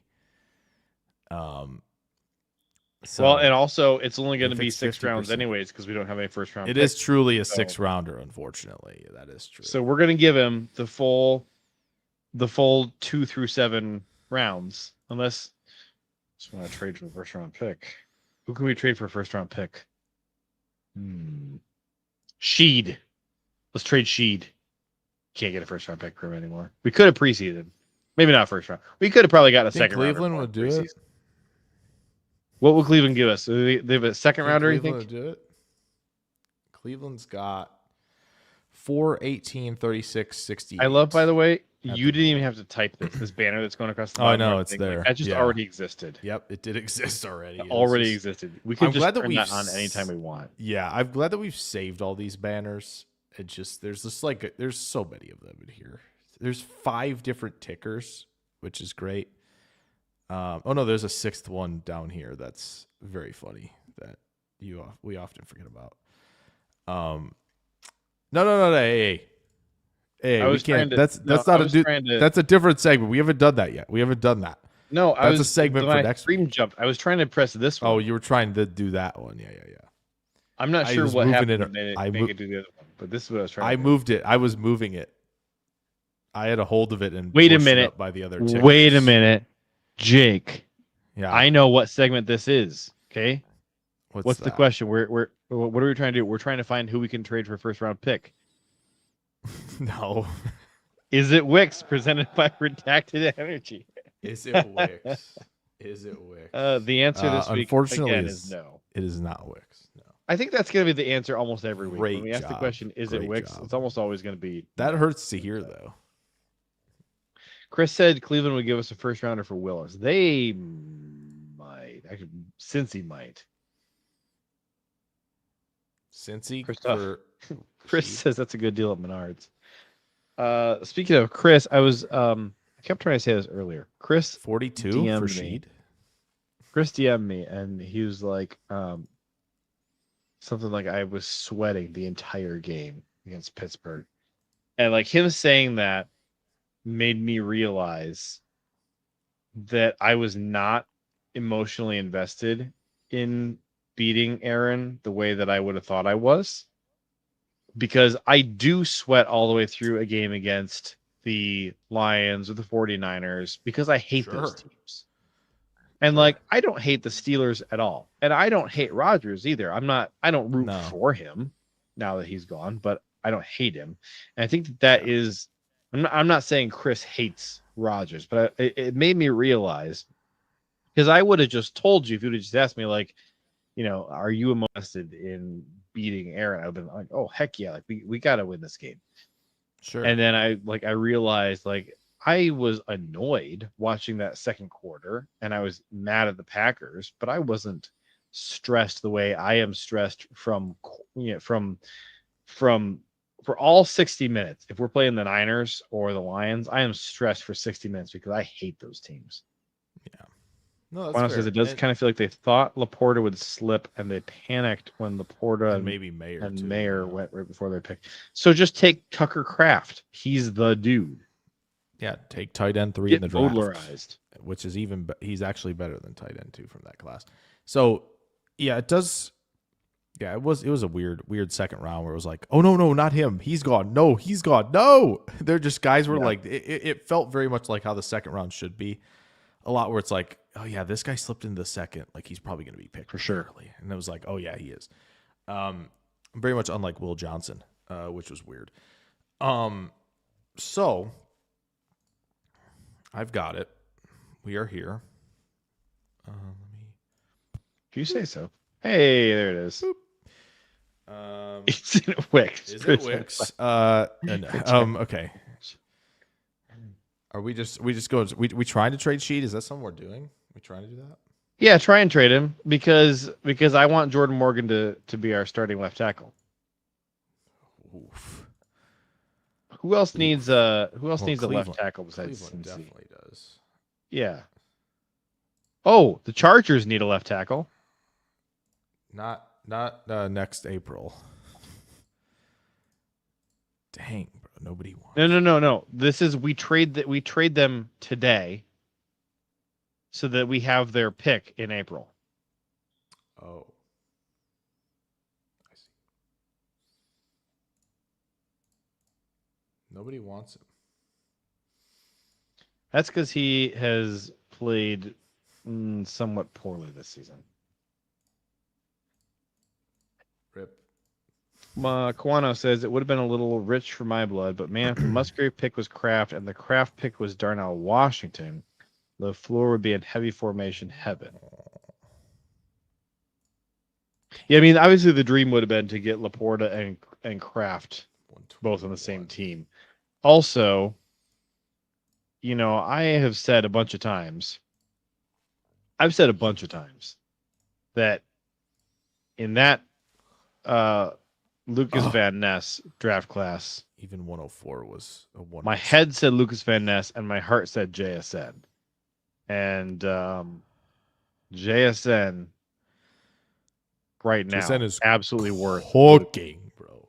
He would absolutely have been worth taking at 12 there. So I definitely wish we had done that. But I love there was a way around this, JJ. If he can turn it into something. There was a way around this. You just take Puka in the Wicks spot. Yeah, but or in the Reed spot or wherever. I was or in never the Puka was never on my radar, so I can't retcon that and say they should have done that because Puka wasn't on my radar. Oh. When a dude is on my radar and I'm banging the table for him at a certain pick, then I can retcon it for forever. Oh, that's fair. Okay. Well, that's true. Wano said my head was screaming Gonzalez and heart was said Lukas. Yeah, I think what my head was Gonzo and my heart was JSN for sure. It was like, as Chris Gonzo's says, here. love always wins out. I thought for sure Detroit was going to pick Gonzo in front of us, and I was like, oh, that's super annoying. Okay, now where do they go from here? And it's like, well, Detroit's always annoying, so they're probably going to pick like it was like, oh, it's probably going to be LVN, Miles Murphy, Broderick, someone in the trenches who has high upside, and it certainly was that. Chris said, I remember thinking it'd be JSN and Darnell. I thought it said Darnold. So JSN and Darnell for ITE and Kraft for Joker. And Kraft for Joker. I mean, that would have been a banger of a draft class. They might have converted Darnell to tackle by now. If they picked him, honestly. Wouldn't be horrible thing to do. I think you could still do it, honestly. All right. Well, none of this is. We're struggling. Let's roll. You have to get like a fourth, which doesn't interest me all that much. Okay, cool. Sam Levitt. Shout out to former MSU stud. Shout out, man. Dominique Orange. Fluff the Patriots. Fluff the Eagles, bro. Dude, I think this is like the third or fourth time now that we've done this, and Dante Corleone goes right before our first pick, like within the last 5 picks or so. Dang it. CJ1K. That's super upsetting that Seattle picked him. Tiernan goes to the Lions. That's also upsetting. Really? Okay. Now they needed to. What? Micah. Why? Why is Jacksonville picking a receiver? Oh, they're so dumb. Oh, no. All right, come on. Quit staring at Elijah Surratt and everybody else who's already off the board. I think I got unpin this so we can see stuff. This works. Jake Slaughter. Yeah, screw it. Give me Jake Slaughter in the first round. Heck yeah, let's do it. It's not the first round, so then we're fine. Well, our first pick. Yeah. Take Jake pick. Slaughter. This is the second. Heck yeah. Second round interior offensive lineman. Chris wants to take Skyler from Texas Tech. And Dershel says where the Iowa lineman projected to go? There's Skyler. 113th. Probably could be a third rounder if we want to wait. Where the Iowa lineman? Which lineman? In defensive? real life, I'm going to say defensive, offensive. In real life, I'm going to say. I think if you say lineman, I think you generally mean offensive line, and then So if he's you talking were talking about the D line, I think you say. Must D. be talking about Dunker and Jones is who he's talking about. I think Dunker. Yeah. Mm-hmm. Dunker's Dunker. gone. Where's too old for this? That's your dude right there, Dunker. Dunker's Jennings gone. Is it Jennings Jones or Jennings? It's got to be Jennings. Yeah, Jennings. I would not be and then Jones is out here. on Charles Jagusa Yeah. as of today. Has he played? No, he hasn't. Okay. He's been hurt. Maybe but that's good. he's been good when he has played. IOC. My pick is Jake Slaughter, and it's just not close. Yeah, I'm good with that. We can do that. And like, I don't even think we need to talk about him because we've talked about him so much. But just like, Yeah. We haven't had the opportunity to take him yet. So let's do it. All right. We roll. How excited would you be? Like, I think I would have to feel- instantly order a Slaughter jersey I feel nicey. Like without waiting what to see if he Gruden ends up being says. good. Caden Green would be interesting as well. We kind of talked about him last week. I I believe. don't know. Obviously, Chris's guy here. Well, let's talk Skyler. about Skyler some more. What can we find out about him?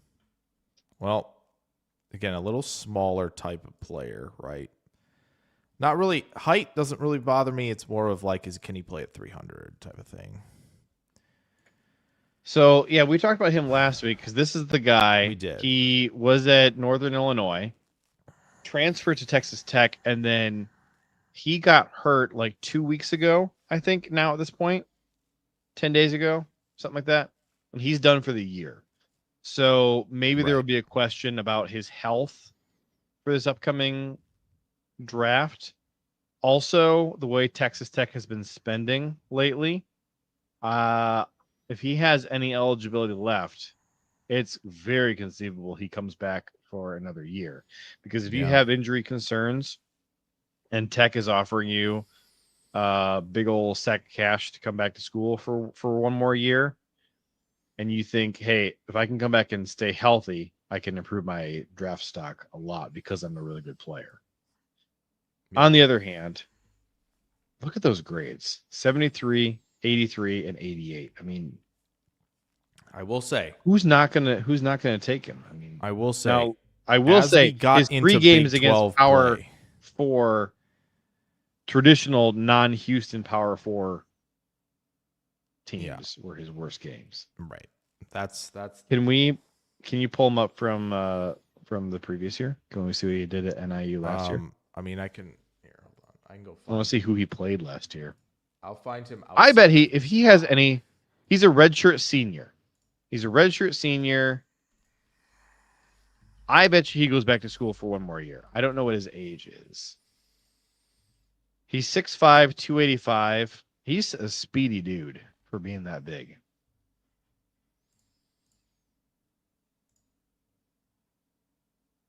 Here you go. Okay, so 50. Did play the Notre Dame game last year. Look, he had 2 coverage snaps in that game. Yes. 2 pressures and 3 stops. He's over 10%. Over 10% pressure rate for an interior defensive lineman is really good. Yes. Let's see. Holy crap. I saw the games, but were the games like, okay, they were kind of just, Oh, he barely. So he really just had a crappy game against. He barely played. Crappy game against Houston, and probably got hurt in that game based on his snap counts the next 2 weeks. Yeah. Okay, that's interesting. 4 pressures on 21 attempts. So my guy is at like 24% pressure rate in that Houston game. That's nuts. It's pretty good. All right, Jake, we need to find some film on this guy and watch him. I think I have some. Will you share it with me, because I think this is going to be my early draft crush. Okay. Shouldn't be a problem. Skylar Gilhoward. Again, I think he goes back to school another year. Redshirt senior. Basically only has like 5 full games against, like, on a Power 4 defense. And in those games, he didn't really get to play against Power 4 opponents. I bet he goes back to school for one more year, because Texas Tech is good. They already dropped a sack of cash on him once. So they'll do it again. Is that a no? Is that a no on what? On drafting him? Yeah. It's tough because, like, I'm willing to draft him, but I also don't think he'll be there in real life because I think he's going back to school. So let's not draft him. Okay.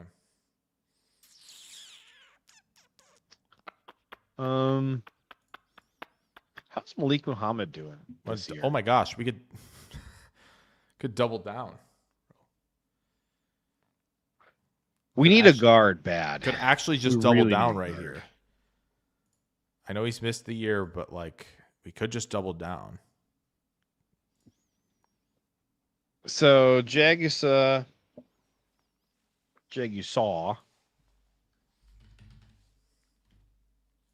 Look at him. So he played 2 games last year, and they were both in the playoffs, and he was basically fantastic.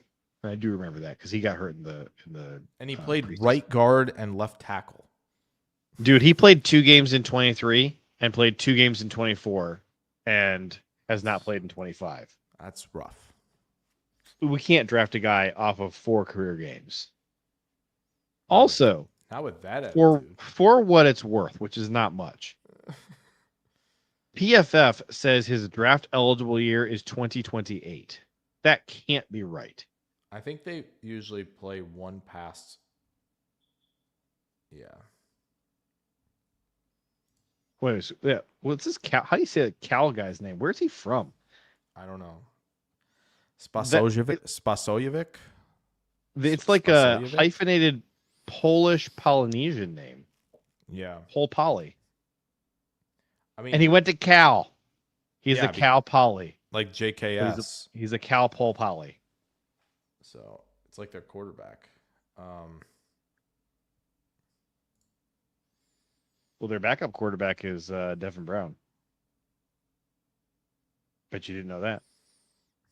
I did not. This is interesting. Yeah, we had somebody said Logan Taylor earlier. Who was it? No, Dershel said Logan Jones. That is a bad first name. Inez Cooper. Wait, who's the Boise State guy? Mason Randolph. I thought it was Rudolph. I'm not drafting a guy with a name so similar to Mason Rudolph. That's fair. It ain't no way. Gosh. Those are some gross grades. Yeah. What about Josh Thompson? Can you look at Josh Thompson, LSU? Sure.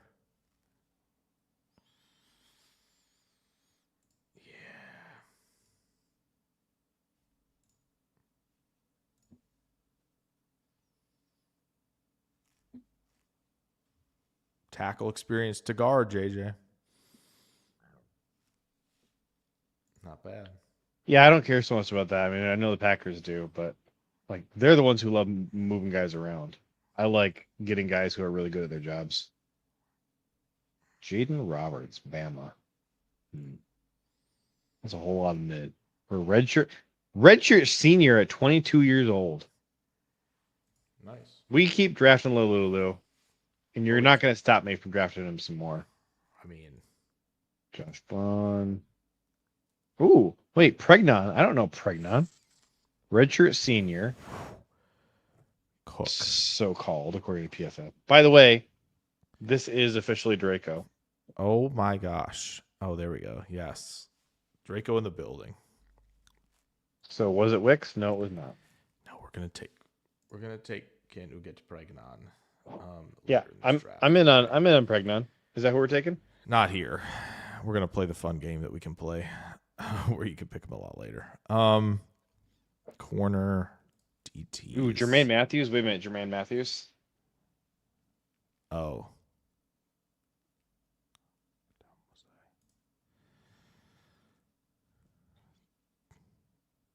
Stinks in run defense. That is true. So you're a corner, not a run defender. Oh man.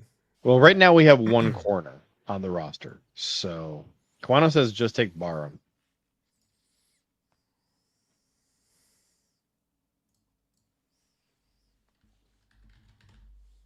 Hi, do you mind? I'm doing a podcast right now. Just take an edge rusher. Just take an edge rusher from my favorite school that I'm super biased for. 243. No. Get out of here. Chris says, I feel like our front office is obviously going to like the other OSU cornerback. Yeah, IGB. I mean, probably. We could do this. We've done this before. He'll probably be a decent NFL corner. I don't think. Yeah, Igbinosin. Now, the problem with IGB is he's old. So that's kind of going against the Packers mold. Where he transferred from. It wasn't Maryland. It was some other. Tacario's a big cat. Big East school. 200. ACC school. Yeah, I really like Lloyd. Can we just tell this guy to eat Culver's, bro? My vote is to tell Malik Muhammad to eat Culver's. I don't have a problem with it. I know Will Lee's been talked about a lot. If needs to eat a little bit of Culver's, bro. If Brian Maffey were in the chat right now, he'd be telling us the arm lengths of every single one of these corners. Yeah. I think Muhammad here. You know I love Muhammad. Let's look at IGB real quick. Because Chris is saying he thinks that's the pick. Yeah. But how old is he? Is he 22? He will be 22. That's not too old.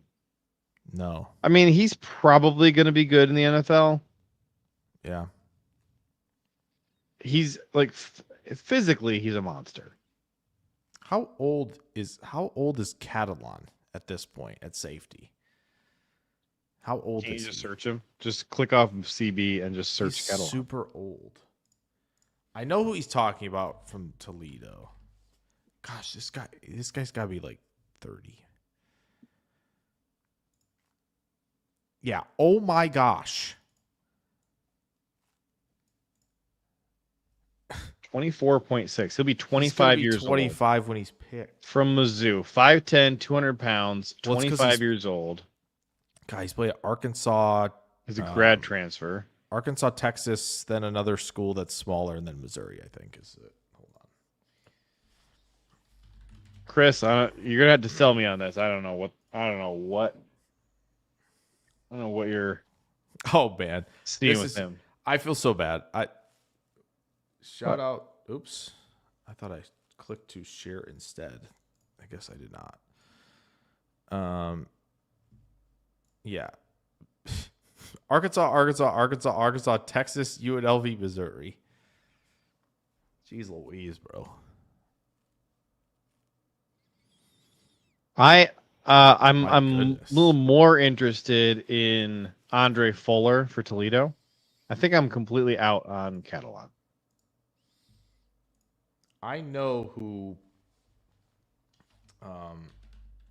Yeah, this is who Chris is talking about.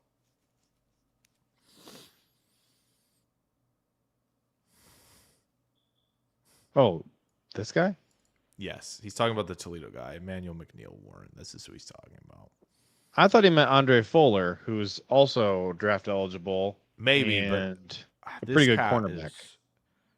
This cat's insane.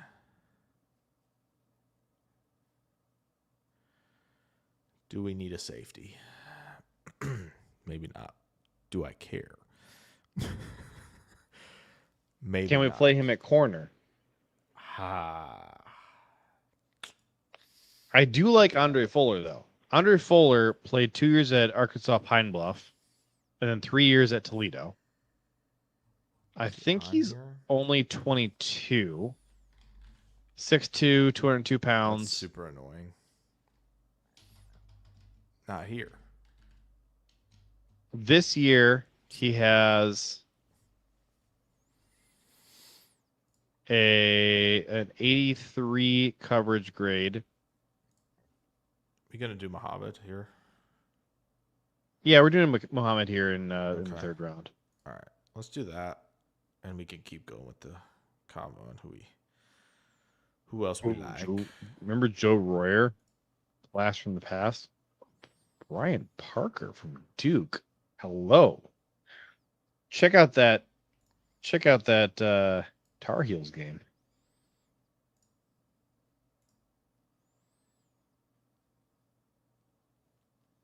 Is that Elon week 1? Do they play Elon? I believe that's right. Yes. I think that's the Elon logo. I believe Juan that says, is I'm Elon. only not being obnoxious about Rod Moore because I think his knee is dust. Drew says Toledo did produce Quinyon Mitchell. Not only him.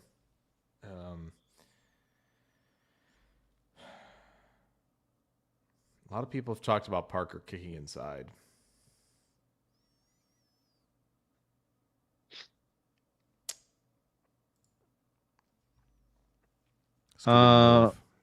Brian Parker. This could be the move. Yeah, Kadar Hallman. There you go. That's the guy. No, that's not the guy. There you go. Of, but all right, so Brian Parker. Yeah, that NC State game, he had a 94 run blocking grade, 87.6 pass blocking grade. So he has been a starter for 3 years. He's been great all 3 years. In 24, his best game came against Georgia Tech. He also had really good games against Virginia Tech and Wake Forest. His worst games were against Miami. And even he really wasn't bad against Miami either. 23, which is his first year as a starter. He had a really nice game against Pitt. Struggled against North Carolina. Was good against Virginia, Wake Forest, Louisville, NC State. Now, NC State, he only came in for 2 snaps, but I wanted to shout it out since he had that banger against NC State this year. And then also, he played Notre Dame in 2023 in week 5, had an 83.5 pass blocking grade. Who's this? Stewart? Terrion Stewart? Oh. Elusiveness rating of 300. Oh, yeah.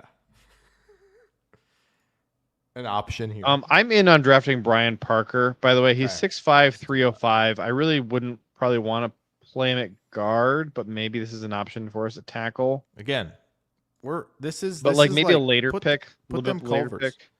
Later pick for who? Brian Parker. No, you either pick him here or you're not getting him. He is rank 130. He is the 4th player on this board. I would probably rather have either of the 2 Toledo DBs we talked about over him. What was it? Terrion Stewart from Virginia Tech? Oh, yeah, Hollywood Smothers. Hold on. I'm still looking at Terrion Stewart. So Terrion Stewart. Want to have some fun? Terrion Stewart. Zachariah Branch. Have some fun. Man, Terrion Stewart cannot pass block to save his life. Holy crap. What's he like as a receiver? The receiving back. Nothing. Doesn't add anything as a receiver. But don't forget about our guy here. So. Yeah, I thought we were drafting Pregnon. No. Dude, take Pregnon. Take Pregnon in the third round. We don't have to pick him now. We could take McNeil Warren if we want him. Real bad. I mean, I'm fine with that. I also like Andre Fuller from Toledo. I don't want. I cannot find him, so he is not pickable, unfortunately. Oh, that's stupid. Yeah, super dumb. I can't say stupid anymore in my house because my 3-year-old immediately says that's a bad word every single time, so I can't say it.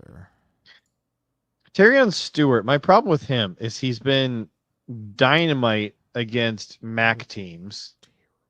He plays at Virginia Tech, but somehow he's played like 4 MAC teams this year, 5 MAC teams this year, and Liberty. Hold on a second. Did Virginia Tech join the MAC and I missed that? Here's the teams he's played this year.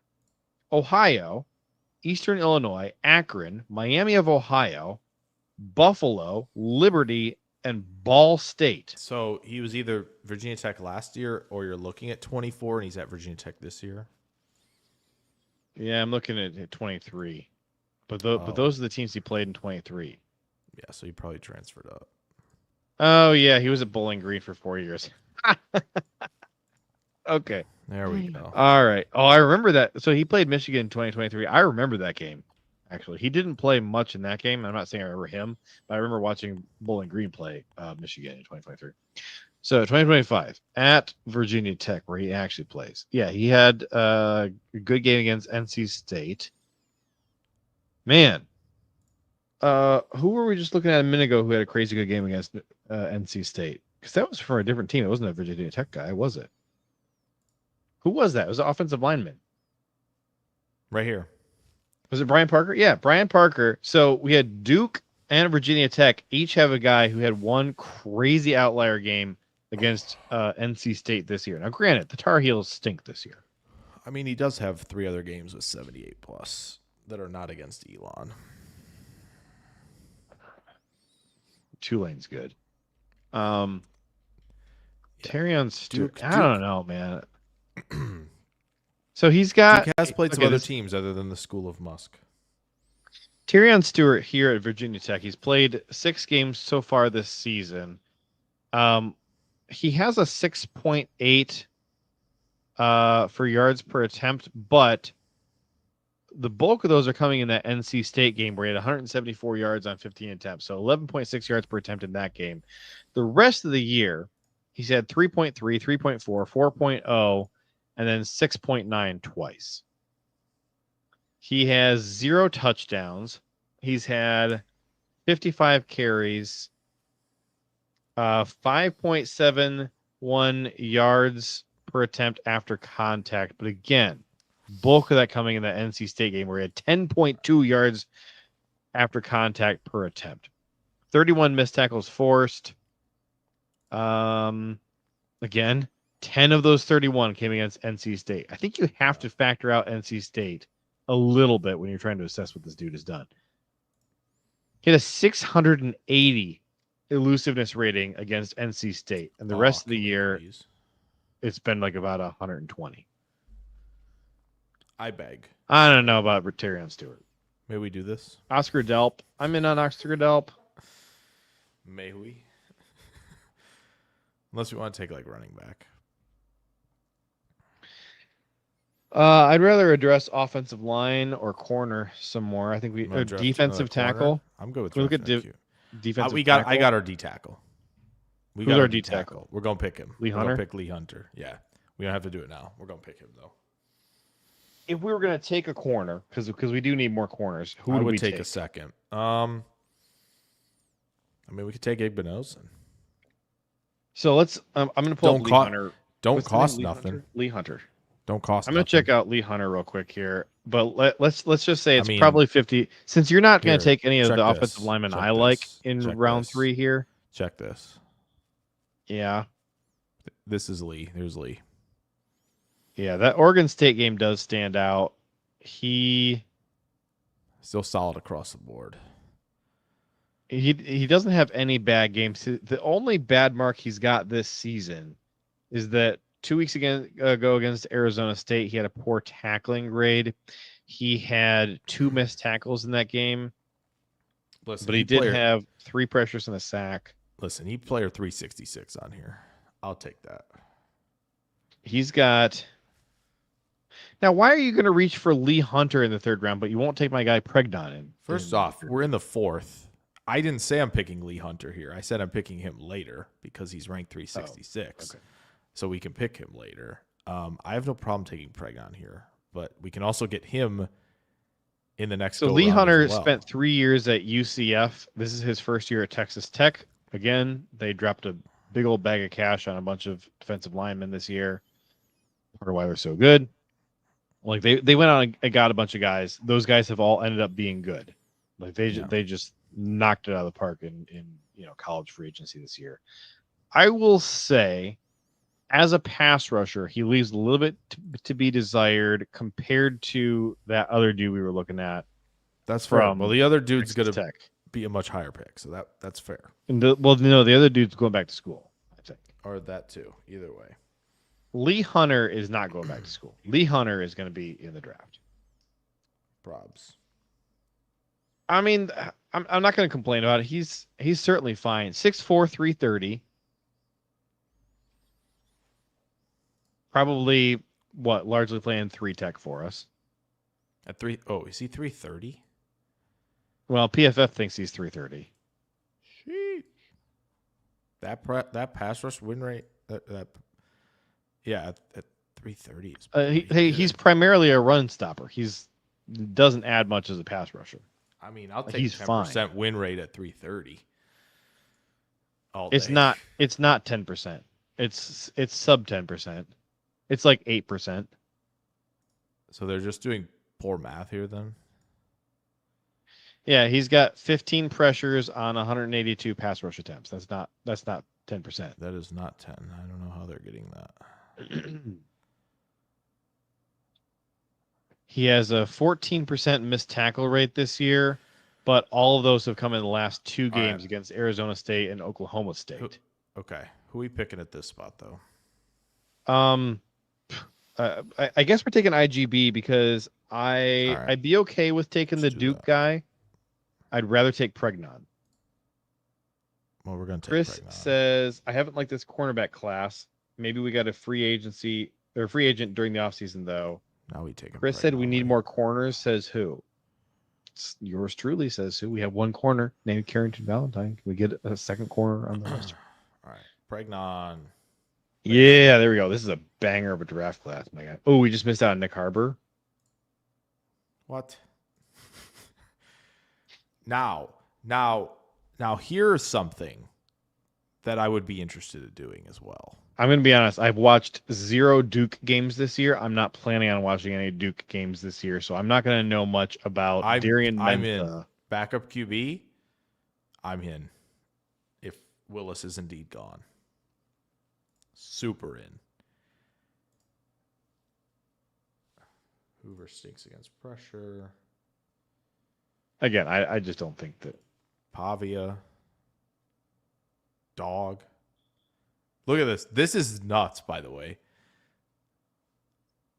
This is truly nuts. I'm so glad they beat stinking Mizzou. And then I'm so mad because the AP is like didn't penalize Mizzou in the slightest for losing to Vandy. Nope. It's an SEC road game. But hey, I've been celebrating Brian Kelly getting fired though. I just want to know. Yeah, that's fair. We all need to know. What accent is he going to trot out at the press conference for his next school? When he gets hired by Michigan State, what accent is he going to pull out? Chris says we have K9 according to most LOL. The LOL is what saved that comment. Actually, according to most as well. We have K9 according to K9. Which, by the way, why will is he never- called K9? Because he doesn't wear number 9. Like, I understand the K9 pun, but like the only tie to his name at all is the letter K. Am I missing something? If you're missing it, I'm missing it. Devin Mockabee is. Forgot about that guy. Oh yeah, I would just like the simply on name. Cash Jones seems like a good move.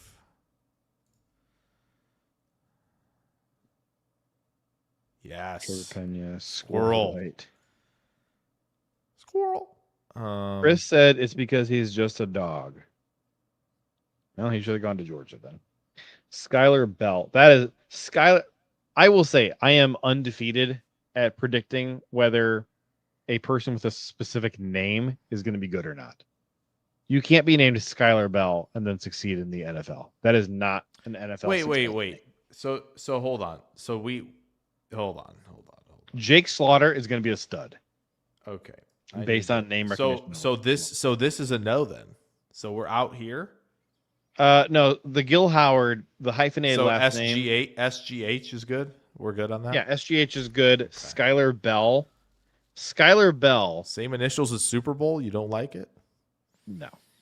Okay. Skylar Bell is not going to be a success. Ooh, fast. Barryn Brown. Knock off Barryn Browning. Speed. I am speed. Mike Tomczak. Great name. Mike Tomczak Mensa? Be a stud. Want to draft Mensa? Do I want to draft Mensa? No, I don't want to draft Mensa. I haven't watched him. I don't know anything about him. Yeah. Have you watched Pregnon? At this point in the calendar year, I am not watching Duke football. Have you watched Pregnon? I have watched 3 Oregon games this year. But have you watched Pregnon? No, I haven't sat down with my All right, cool. We're picking Mensa. legal pad. Whatever, fine. What other position would you like to go? We're picking Lee Hunter last. So. I'd like another cornerback. I'd like a running back. I'd like a guard. We got a guard, we got a center. We have a guard. Back. We have a center. Ooh. I just don't feel like we need a quarterback because I don't think Malik Willis is leaving. All right. Fletcher it is. Huh? Mark Fletcher decommitted from Ohio State and flipped to Miami, and he's dead to me. All right. Just kidding. Wow, that's 16. Not a reason that's not a reason to not draft him. 16. 41. This is 43. I think we're picking the Miami guy. 202. Right. He's carried it 24 times. Here. All right. Wait, slow down. Pick the guy who spurned. Fletcher. I think it's clear. Let's look at Mark Fletcher again. I'm going to pull him up in here. We're picking the guy who spurned Ohio State or picking the Duke quarterback. Mark Fletcher has 5.1 yards per attempt. There is a 2.3 game mixed in there. That is the Louisville game that Miami lost. His elusiveness rating is 105. He has 3.4 yards per yards after contact per attempt. As a receiver, he adds nothing. Well, we got guys. Can he block? He doesn't add much as a blocker either. Okay. I'm not in love, man. I don't know. I think maybe we missed all the good running backs. Go ahead and take your guy. You can have your guy. You can have Mensa. It's the 6th round. We can take a quarterback. Ethan Kelly McManus is right there. Oh. Yeah, Lee Hunter. I'm fine with Lee Hunter in the 7th round. This is a pretty good draft. It's a pretty good draft. I think the first rounds 2 through 5 are bang. And then after that, we got an A. Well, that means it stinks. We got an A. An A. I really like those first 4 picks. And like people are going to be cranky about IGB with all the with how handsy he is. Yeah. And that's why he whatever was the team second drafts him is corner going we to picked. convince themselves that he can be coached out of it. But you're right. That's why he's going to go in the 4th round. That's why he's the second guy we picked at corner. Yeah. I like it. O-line, sprinkling D-line, corner. If we get 2 starters out of Jake Slaughter and Pregnon, I'm feeling pretty good about that. We're cooking. Shall all the we Lions take a fans peek are going to talk about at what happened here, shall we? Peter Woods. Oh, boy. Mendoza, Moore, Mendoza, Bain, number 1 Tyson. overall. That's deserved, and that will happen. Ruben Bain at number 3. That is too low. He should be number 2. Dante The Jets Moore aren't going to pick him. is not going to the Jets. Dante The Jets Moore, are picking a QB. I like, but I think Dante Moore goes back to school. So who would you think the Jets will pick? It will not be Bain. Well, okay, hold on a second though. If QB. he is getting number 2 overall grades from NFL teams, he's not going back to school. So I should couch that. Arvell Reese, number 10 overall to the Bengals. That sounds almost exactly right, except that's not the Cleveland Browns. And I'm not saying I think he's going to go number 4, but I do think he's somehow going to end up. Downs won't go this high. I think that the Browns somehow end up picking like 7th or 8th, and that's where they take Arvell. Maybe 8th. We'll say he goes 8th. I think the Browns taking Arvell makes a lot of sense, yeah. I think it's going to happen. Mekhi Lemon going ahead of Carnell Tate. Get out of town. No Ty comment. Simpson. No comment. I'll leave it to JJ there. It's too early. Ioana going was that 29th overall? What a great spot for Ioana. Ioane, I guess. Ioane. Casey Conception to the Seahawks. I don't know that that's a need per se. It's not also a horrible pick. That's also 4 rounds too high. You're drafting a punt returner at 26? There's a lot of wide receivers here. We got 1. The 2, Bucks. Oh my gosh. Yes, 3, absolutely. 4, Tampa 5. Bay. That's what I was thinking. Tampa Bay, it's what you need. Gosh, that's what I was thinking. That's crazy. Brother. Also, no. What? Jeremiah loves What? the Ravens. What? Why would the Ravens of all teams take a running back in the 1st round? Not doing that. If they're picking this high, they're going to get Downs. They might get Downs anyway. What would we have taken if we didn't get Parsons? Well, we'd be picking at 32, so probably we're in that spot where you'd be thinking about Dunker. We're not taking any of the guys listed here because none of them will be there. You can't take when we're picking at 32. You can't take the guy at 29. Oh, okay. So I'm gonna say it's oh shoot, the guy that I said always gets taken right before we're on the clock, and he was taken 1 pick ahead of us this time. Who was it? Corleone. Yeah. There you go. That's the pick. I'm running it again just to see. Except I don't think we're taking a guy from Cincinnati in the 1st round. That is not Goody's MO. He's not taking a defensive lineman from Cincinnati in round 1. That's just not him. And Seward Lane to the Texans. I'm trading that feels feels back to Dallas. That feels right. You're trading him back to just Dallas. so I can have the pick at 32 to see what we're doing here. Oh, look at this. I just realized. Look at this. On this thing, they have us losing the Super Bowl to the Colts. Well, I adjusted this. This is what Tankathon would be right now. Based on how everything sets up. Because of the standings. Yes. This is how Tankathon is right at this. It's crazy that the Eagles are right there at number 3. That's wild. Caden McDonald, did he get picked here? No. Wait, Ohio State defensive tackle Caden McDonald? Yeah. He didn't get picked, right? He's supposed to be a 1st round talent? I mean, I like him. I didn't think he was. No, I didn't think he was he's at 36. being talked about like that. He's at 36. I don't think he's being talked about like that by anybody. I mean, he's on the no-name defense. Lomu? Utah? Other tackle? Maybe? Maybe Lomu? I think Other we're Utah going. guy? Fano goes, think Lomu doesn't go? They take I think Lomu? we'd be going defense. I think we're going to take a corner in the first round. Wait, If we have a first round pick. available? Ty Simpson feels like a Jets FOMO thing. Yeah, it does, and it's Bama too. Okay. Then I would say Abney or Chris Johnson would be my guesses then. Okay, I'll go Abney in that case. I think Abney makes sense. Chris Johnson maybe.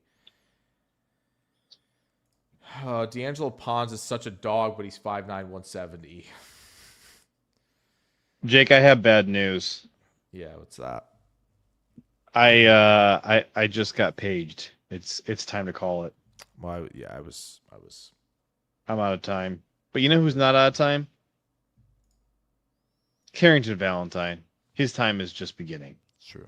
As is Only Ed just Policies. Thank you, Tyler Dershel, for sponsoring this super fun mock draft.